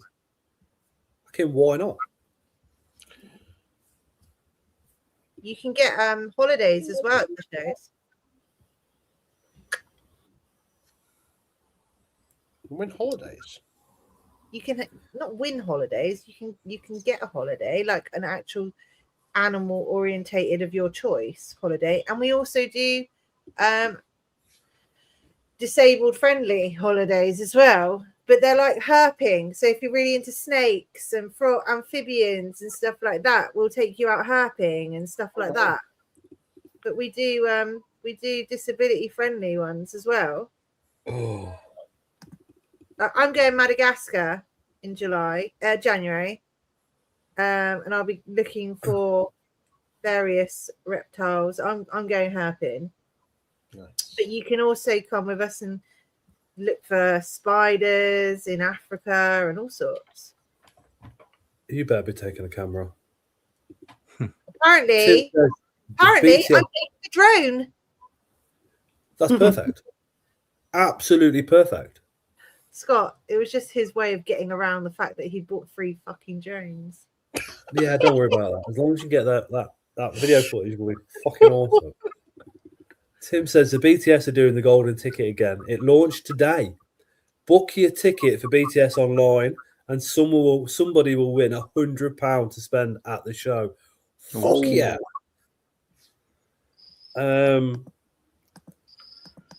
This is a question that just annoys everybody from Brandon. But who benches more though? What does he mean? Yeah, it's Ling. I don't actually flat bench anymore. I don't flat bench. It's a complete ego thing. Yeah. What are you More talking dangerous than it's worth. If you We want were to build your chest, about? Golden there's- tickets there's and fucking a much better holidays and exercises inverts. than Why are we lying there talking going, about?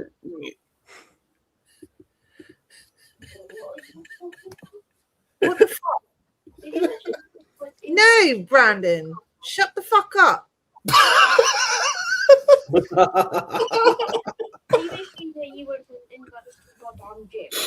Go and do your snake. Hurry up. You're taking too long. No, seriously, the thing with benching is if you want a shoulder injury, flat bench. That's how you get a shoulder injury. Oh yes. Amy's asking Tim, you might know the answer, Tim. Is there a discount for BTS for the BTS members? I.e., is the BTS ticket cheaper for BTS members? Well, it's a not-for-profit organisation, so all the money is going back into the hobbies. So Brandon, do you know when you see people using machines wrong, Spartan, right? So you see somebody like on a cable machine going all over the place. I expect that to be you. Oh, I hate the Brandon gym will be one fail of those- videos though. When you see they're like dislocate their arms and that, it makes you feel sick. It's always flat benching, isn't it? They always drop it on the Yeah, chest Mm. and stuff like that. Hence Get on the don't do machine, it. just breaking it for somebody else is never good. Never good. Final destination moments and stuff like that. That's why I like the machines, because if you let go of the machine, it just goes back to its original start point. You let go of a dumbbell, it's falling on your head or something.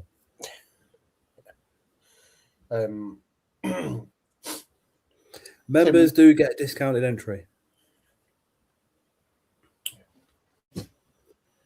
Amy's got a half dislocation going on. How? What? Dan, how many times did I used to complain to you privately about my shoulder being in pain here? So took painkillers, chilled off the bench. Eventually, it went away. As soon as I started benching again, it came back. Stopped that flat benching. Not had an issue with it since. Scott every week was like, I'm getting stronger. I was like, it's going to happen again, Scott. No, it's not, mate. I'm warming up. I'm long. And then it.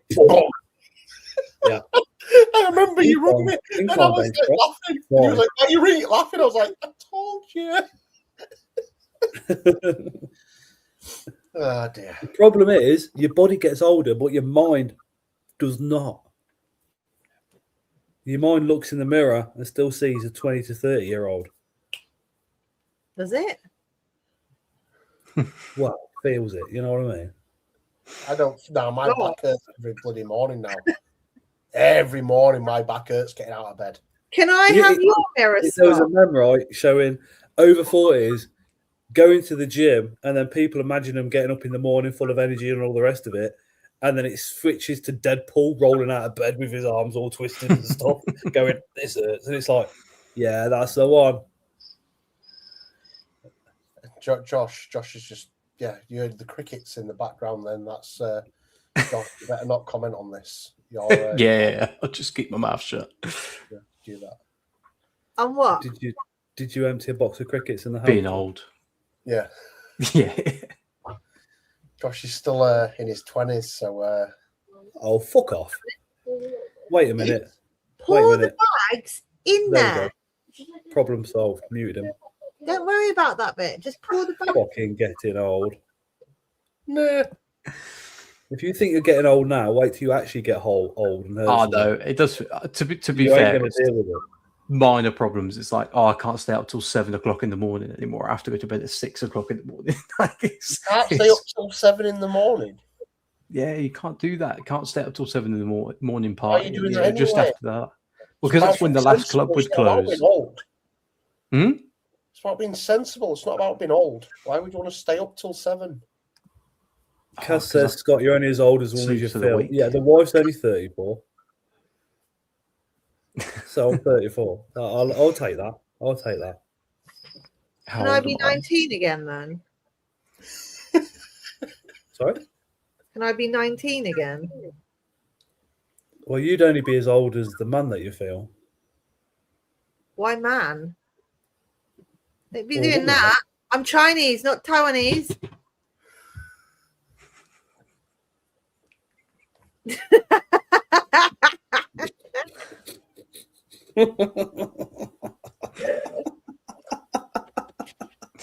tried to keep my face straight there. Oh, Dave, you're feeding up a granny. Oh. Oh dear. I'm just watching my son try and maneuver around all the enclosures that are completely around me at the moment, which I'm actually ignoring doing my nails. I'm nearly done.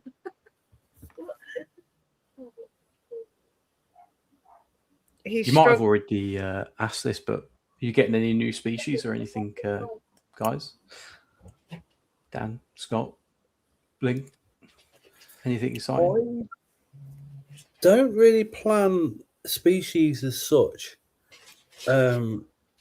especially when it comes to shows and stuff. I don't have a list or anything, never, because if you plan on getting a species and when you got the cash, if it's not there, you're just full of disappointment.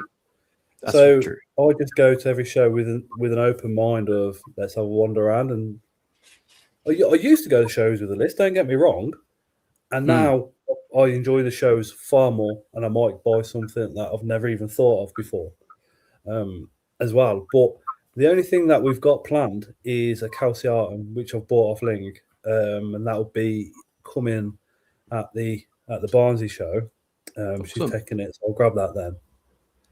but it's just going to be a nightmare setting the thing up because traditionally we set it up very different to what the new information is. Right. So Okay. the new information on their care has changed, and it's just going to be a difficult setup to do. Yeah. But yeah, Brandon's looking at different mantises.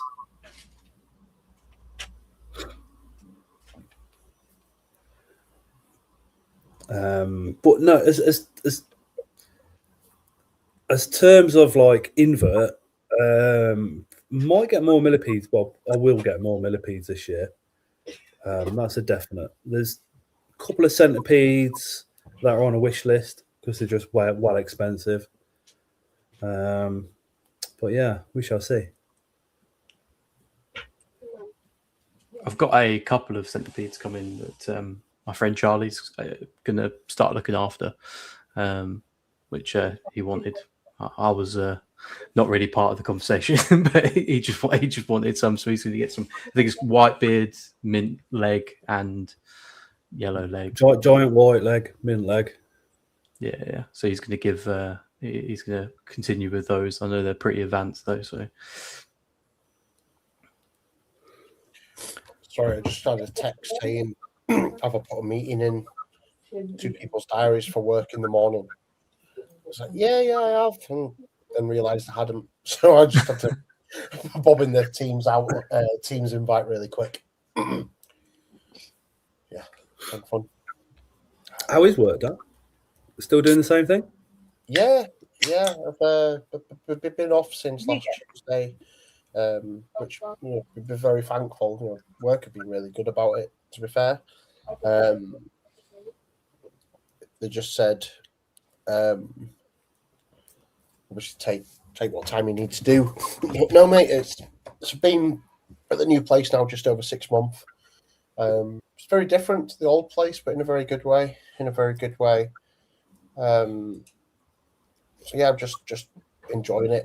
Just kind of getting on with it, really. But I'm just trying to do again more of what I enjoy in it. Like I said to you before about just life in general.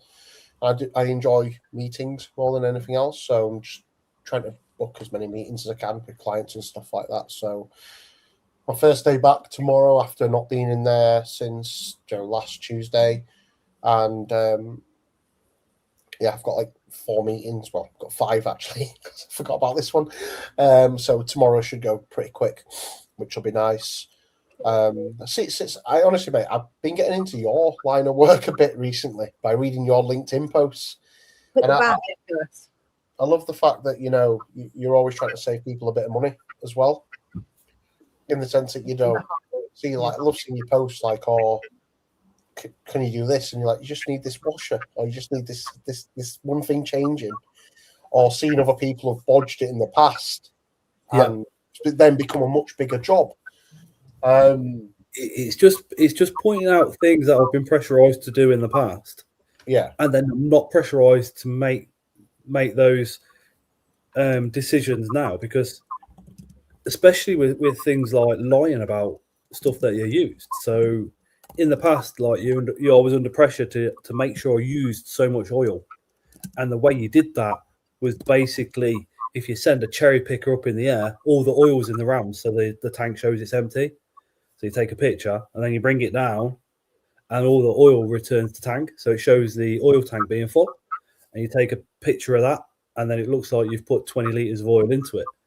So that was a way where you're being pressured into making it so you're using a lot more oil than what you actually have done that month.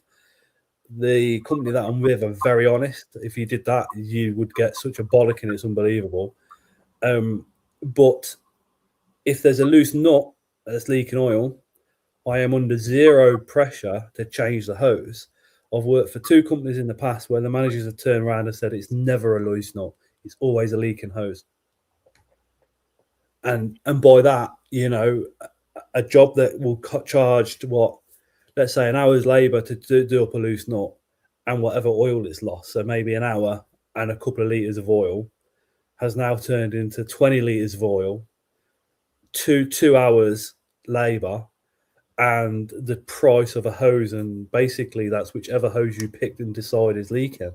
So if you pick a multi-spiral, that can be literally like 300-400 quid just for the hose. Oh wow. So if I go to a job and it is literally a nut that's leaking, I will literally just do it up and move on to the next one. Love that. But Listers have been going as a family-run business for 150 years, and they pride themselves on like family morals. So it's for me, it's brilliant. All of it. Oh, bless you. That's good. No, that's good. It sounds like you're really enjoying it. You're doing the right stuff as well. Like you say, unlike like you said, when Josh had that job in the past, having to do stuff because the boss wants you to do it rather than doing it because you should be doing it, do it because you want to be doing it. So no, that's really good. Is that?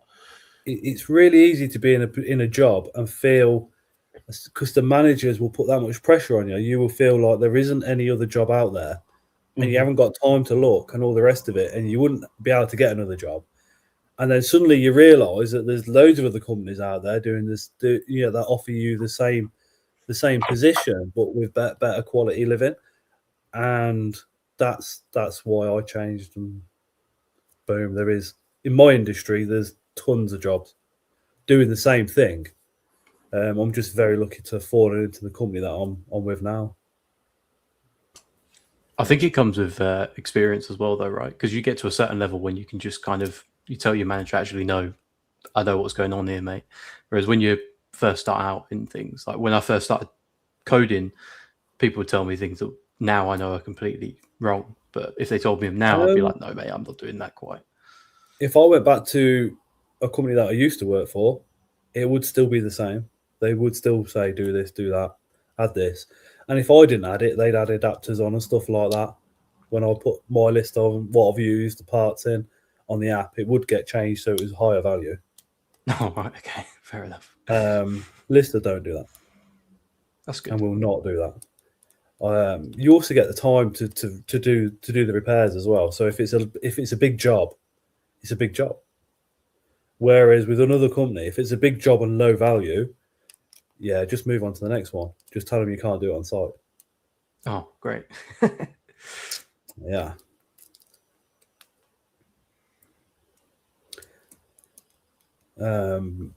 Plus, I'm going through a lot of training at the moment to become fluid power manager within the next 2 to 3 years. And even with all my years of experience, there is so much more I've got to learn now. It's crazy because the manager don't just simply manage. There's like he goes out, he does quotes, he does installs, metal hose installs, but from the start. So I've been on a couple of jobs with him now where you've gone out, assessed what needs doing, assessed every single part and time, put it all together in a quote, put the quote forward, receive the quote back, gone and ordered the parts, picked them up, and then gone and installed and all the rest of it. And there's training that he does for companies as well, which I'm now going in on, like hydraulic training. So we've got some coming up, and I've just said to him, please, can I do the injury module? And he's like, yes. Well, brilliant. It's always nice when you want to keep learning your job. It shows that you're passionate about it. Yeah. But I mean, a company can tell you that, yeah, you'll be a manager in 2 to 3 years. And you get told that. I've been told that before, and it's just basically lip service. But for these, we had a customer, or I've got a customer, who's actually a good friend of mine now. And I met him literally by going into this factory and doing stuff. And we literally connect on, I'd say twice a week at least now, on all sorts of different types of projects. Stuff that we like, my company's never done before. We just go and do it because he's a good friend and we know we can do it.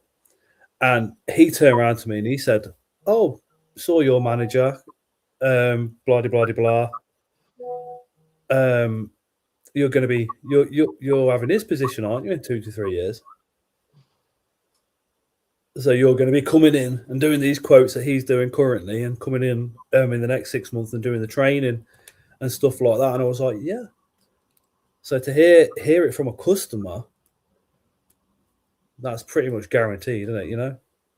Yeah, it shows they're laying the brickwork as such. Yeah, foundations going in. That's it. Yeah, there you go. Remember postpods.co.uk.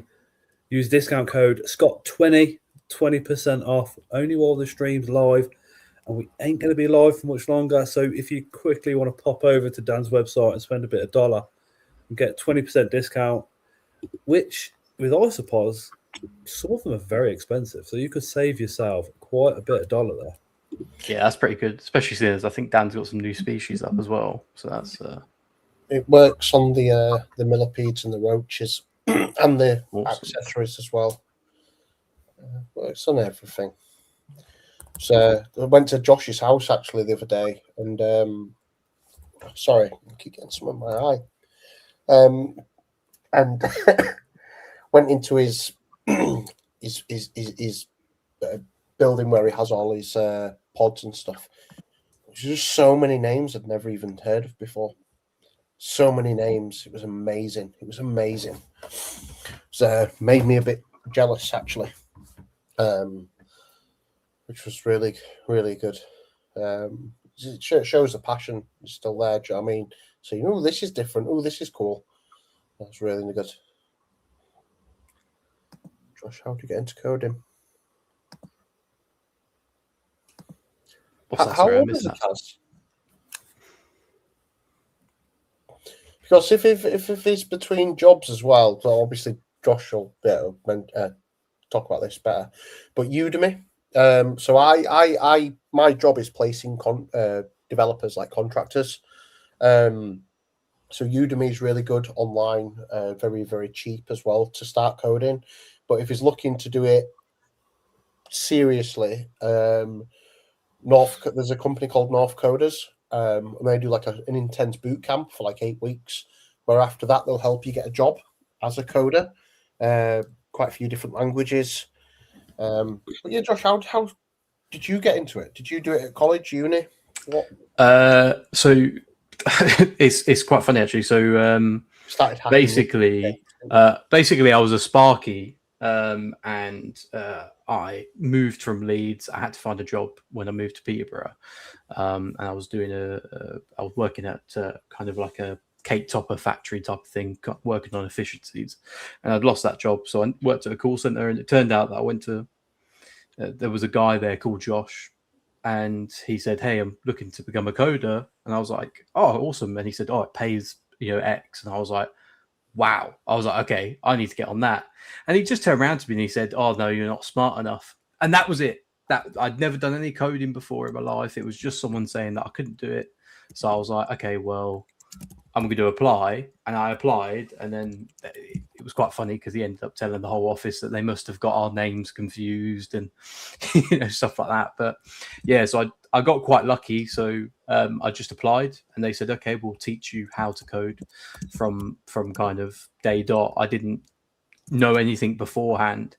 I would say now it's very, very different. Like if your nephew's getting started in coding now, just honestly tell him to just start doing some projects with AI. It's ridiculously easy now. And honestly, by the time he gets there, depending on how old he is, most coders, I think, are going to be using AI agents anyway. So I would just get comfortable using AI and building things. But boot camps obviously are good for getting you jobs. But if you have a degree, right? If you have a degree, it doesn't matter what it's in or what grade it is. As long as you have a degree, you can literally answer questions online for what those questions then do, and the answers is it helps to program AI, and you can get paid like 350 quid per project, and some of them will take you like 8 hours. Paid into your PayPal. One of my friends is a lawyer, and he does that on the side.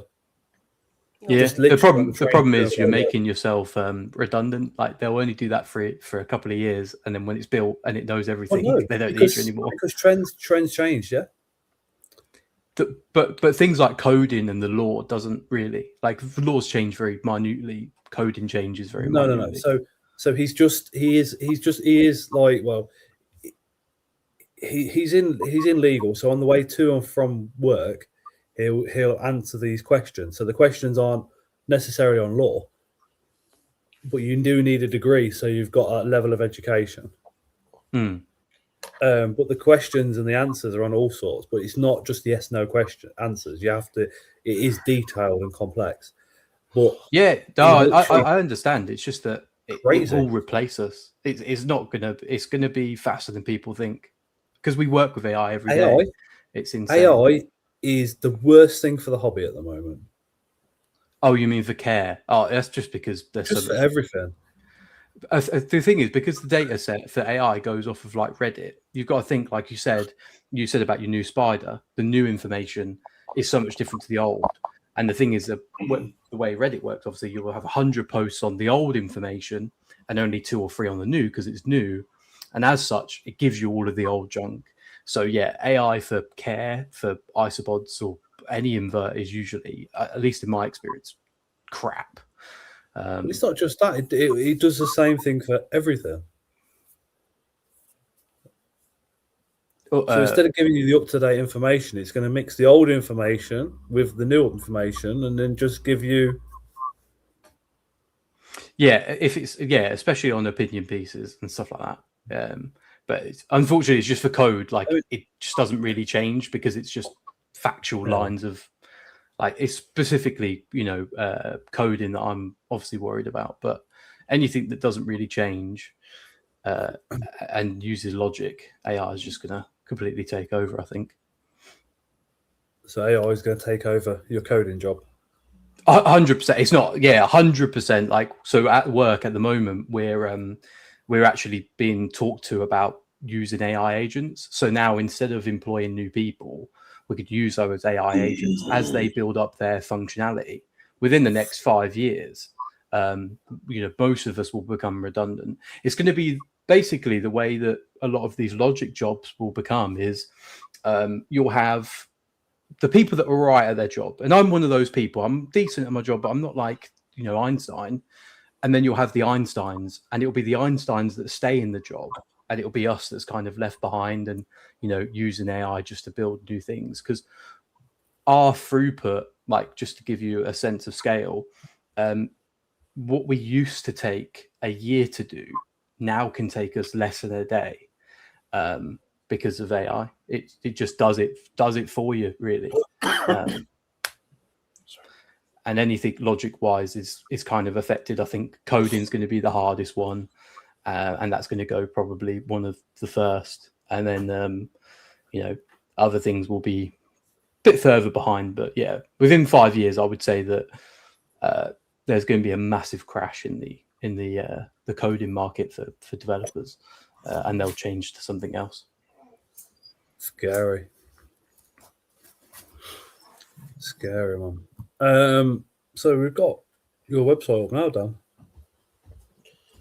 I've just put in the chat the little widget on the side that shows who's just bought what isn't very accurate. It does seem to pop up a lot. Does that? I wish it was true, but it's not. Yeah, weird. Give me 2 seconds. Someone's knocking at the door and won't stop knocking. Sorry, 2 seconds. Well, it was lovely chatting to you guys. I'm really sorry that I was late in the first place. But unfortunately, Serena has to get up really early in the morning, so I'm going to get off now. But it was nice catching up with you all. Next time, you a little bit of AI. We'll have to do a combo, and then you can get the microscope camera out again if you want. Yeah, sounds good. Yeah, I'll be doing. I'm going to try and get that set up so people can just like look at isopods all the time, like do a live thing, so people can just stare at them. I think people quite enjoy that, but that'll probably take me 5 years. Whenever I say something, I'll start on it and then come back to it 5 years later. So. Side quests. Yeah, that's it. But yeah, it was lovely speaking to you all, and I'll catch you later. I'll carry on watching the live, but appreciate your time. Now. No worries. Thanks for having me. See you. Bye. See you in a bit, Josh. Let's have a quick look then. Seeing as he's got the cockroaches, we'll pop over and take. Oh, yeah. Oh, we got the emeralds. Look at them bad boys. The hissers, cave roach here. Oh, they're nice. That is a sexy roach. Is it? That Chris is is a sexy roach. Chris has traumatized me with cockroaches, so I can't even see them in a nice light. Look at them.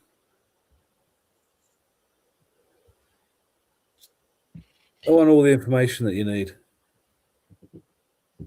I love it when care guys are on websites, on sellers' websites.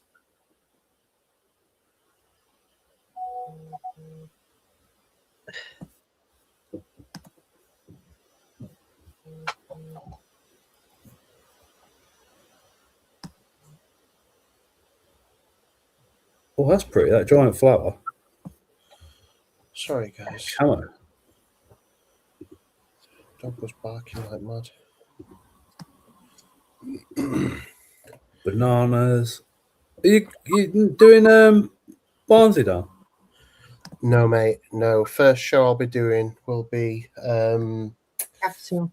yeah, Capital. Lily knows better than I did. Yeah, it's yeah, I'm not sure. I've not even thought about what I'm taking yet. If I'm honest with you, I've got 2 tables each show this year, which is obviously better. Last year I had 1, and then I tried to scrounge for a second table, so I've got 2. So it allows me to plan stuff a little bit better. But yeah, I think this year, we're just enjoying keeping stuff more, different stuff. Just kind of seeing where it takes me. I mean, my mate who actually got me into the isopods all these about 4 years ago, Tom Marsh, who most people know. Yes, I know Tom. Yeah, so Tom, He's still around. yeah, so Tom Exotic Empire, he's had a lot on with work. What? Fuck. He's had to kind of reprioritize a lot of stuff. So he's still keeping a fair bit. He doesn't keep isopods anymore. He's got quite a few roaches. He's got some beetles. He's got a few reptiles. He's just started getting his red runners and dubias and hissers and all this kind of stuff again. And I think it's similar to what happens with a lot of us. He kind of fell out of love with it for a bit, and now he's getting back into it again. He's really pushing on it. Again, he's really excited. And again, Tom's one of those people I'd not seen for ages, but now make a thing of trying to see him at least once every week or 2. Either he'll come to mine for a bit or I'll go to his. He was actually here on Sunday for a bit. But yeah, he's back, really enjoying it. So I think we're going to start seeing him at the shows again this year, which will be nice, and just start seeing popping up on social media and stuff more. But yeah, he gave me some beetles actually the other week. The grub stage at the moment. But yeah, just when he turned up at my house, he was like, "I've got you a present." I was like, 5 tubs of flake soil. Cheers, mate, but I've got tons of it. Happy days. days. No. Sorry, bud. Happy days. Yeah, and there was 5 grubs in them. I was like, oh wow, okay. So, and again, it's like that. And I didn't think about keeping. Then he gave me them. I was like, interesting. And then I've started researching now, and obviously I've got months before the start to change. So it gives me a good amount of time to learn and kind of get into them. But yeah, I'm just enjoying it more this year. And I think what I want to try and do more of, which I never do, is go around and look at people's stuff more. So I get so in my own little head, I need to be behind my stand all the time and maybe into the toilet once or twice. And other than that, I just don't want to leave. Just trying to go around and just seeing what other stuff people have got, just getting little bits and, just trying to, keep it exciting as it has been again for the past few months, which is really good. But no, I think my next thing might actually be with the venomous visions, but because I'm not going to Barnsley, I might just actually buy some from the website. Some of those millipedes. I think the only issue is it's just space. More so with millipedes and isopods, given that I've got to get, instead of the little 11-litre rubs, I'm having to get the 35 or the 60-litre rubs. Yeah, the bigger ones. Yeah. But, it's one of the things that, as basic as rubs are, you can still see into them. You can see the millipedes that are, in the soil. You can see them that are up there without even disturbing them, which is great. And, it's, even like I was talking to you earlier about like different localities of the same millipede. One or two projects where I'm like, I'll mix these, see what happens, because one locality is skinnier and lighter. The other one is fatter and darker. So I was like, well, mix these both, and you're gonna get hybrids, or they're gonna just breed. I don't know yet. So yeah, just trying little bits like that and just see how it works out. No, it's gonna be a good year, I think. Just trying to do more with more people. Need to actually message Charlie to see about doing something after the show as well. It's always nice seeing people like Charlie and Adam from Micro Exotics as well at Capital. And then that's one of the things that He was at Taunton, Adam. So bud. He was at Taunton, Adam was. Yeah, he said this week he wasn't trading, was he? He was just there. I think he picked up a fair few spiders, he was saying. Yeah, he had a go at me. Why? Because I only live 20 minutes from his shop and I haven't been. He had a right go at me. He was like, why have you not visited me? You only live down the road. And I'm like, I don't know. I'm too busy. And he was like, you've got to come to my shop. Right. Maybe that's what I could do tomorrow. Yeah. Definitely. Maybe. Possibly. Maybe not. Well, I tell you what, let me just show you what my living room looks like. Soil everywhere, I bet. I'm currently surrounded, like literally surrounded by shit. You're not going to Let me just say, right, every time Lynn comes on a live, which is every week, she says the same thing, turns round, and the only thing that's changed is the enclosures on the floor. It's just another set of spiders that she's rehousing. That's the only difference. They're hold on, let me turn it on.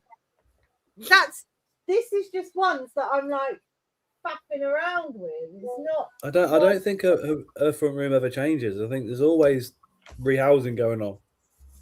Well, it's not just rehousing. Yeah, maybe it is just rehousing. I don't know what I'm doing. To be honest, it's been like this all freaking day. It started at about midday, and I've still got all of that lot up there, and then all of the stuff over there. And then the other two rooms. And then the other two rooms. I did one of the other rooms the other day, and I just got fed up of being in that room. I was fed up looking at the same walls. So I've come down here and I started watching the dinosaurs on the TV. And I thought, you know what? I'll start this. And now I wish I didn't. Because now I've got to make sure I do all of the ones in this room before I move on to the next room. Otherwise, I'll do half and I'll forget what I've done. So I'll be here until early hours of the morning. Yeah, I'm going to give it a couple more minutes and then. Yeah, I think we're going to call it as well. I think we're going to call it. All right. No worries. We'll end it in literally now then. If you've been here since the start, thank you very much. Really, really appreciate everybody's support, especially those that are commenting on all the videos currently as well. You're helping more than what you realise. Really appreciate it. And hopefully you've been over to postpods.co.uk. if you're not into isopods, just pop over, click on it, and just spend a couple of minutes having a look through the roaches and millipedes. And if there's actually nothing on the website that you're interested in, just stay on it for a couple of minutes, because what that does, it really helps the algorithm for Dan. Helps to get his website out there to people that are. If you are into isopods, you've got about 30 seconds left to use the discount code of Scott20 to get yourselves a cheeky 20% off. And so, like I said, that could save you a hell of a lot of money. I'll keep it until 11:30. Give people a chance. But I appreciate We're going that. to leave it to 11:30. Yeah. That gives you all time to phone your mum to ask for a loan, then go back onto postpods.co.uk. No. Definitely don't recommend that. I am joking. Do not get a loan. Do not put yourself in financial troubles. Yes. Sound of financial advice from Scott there.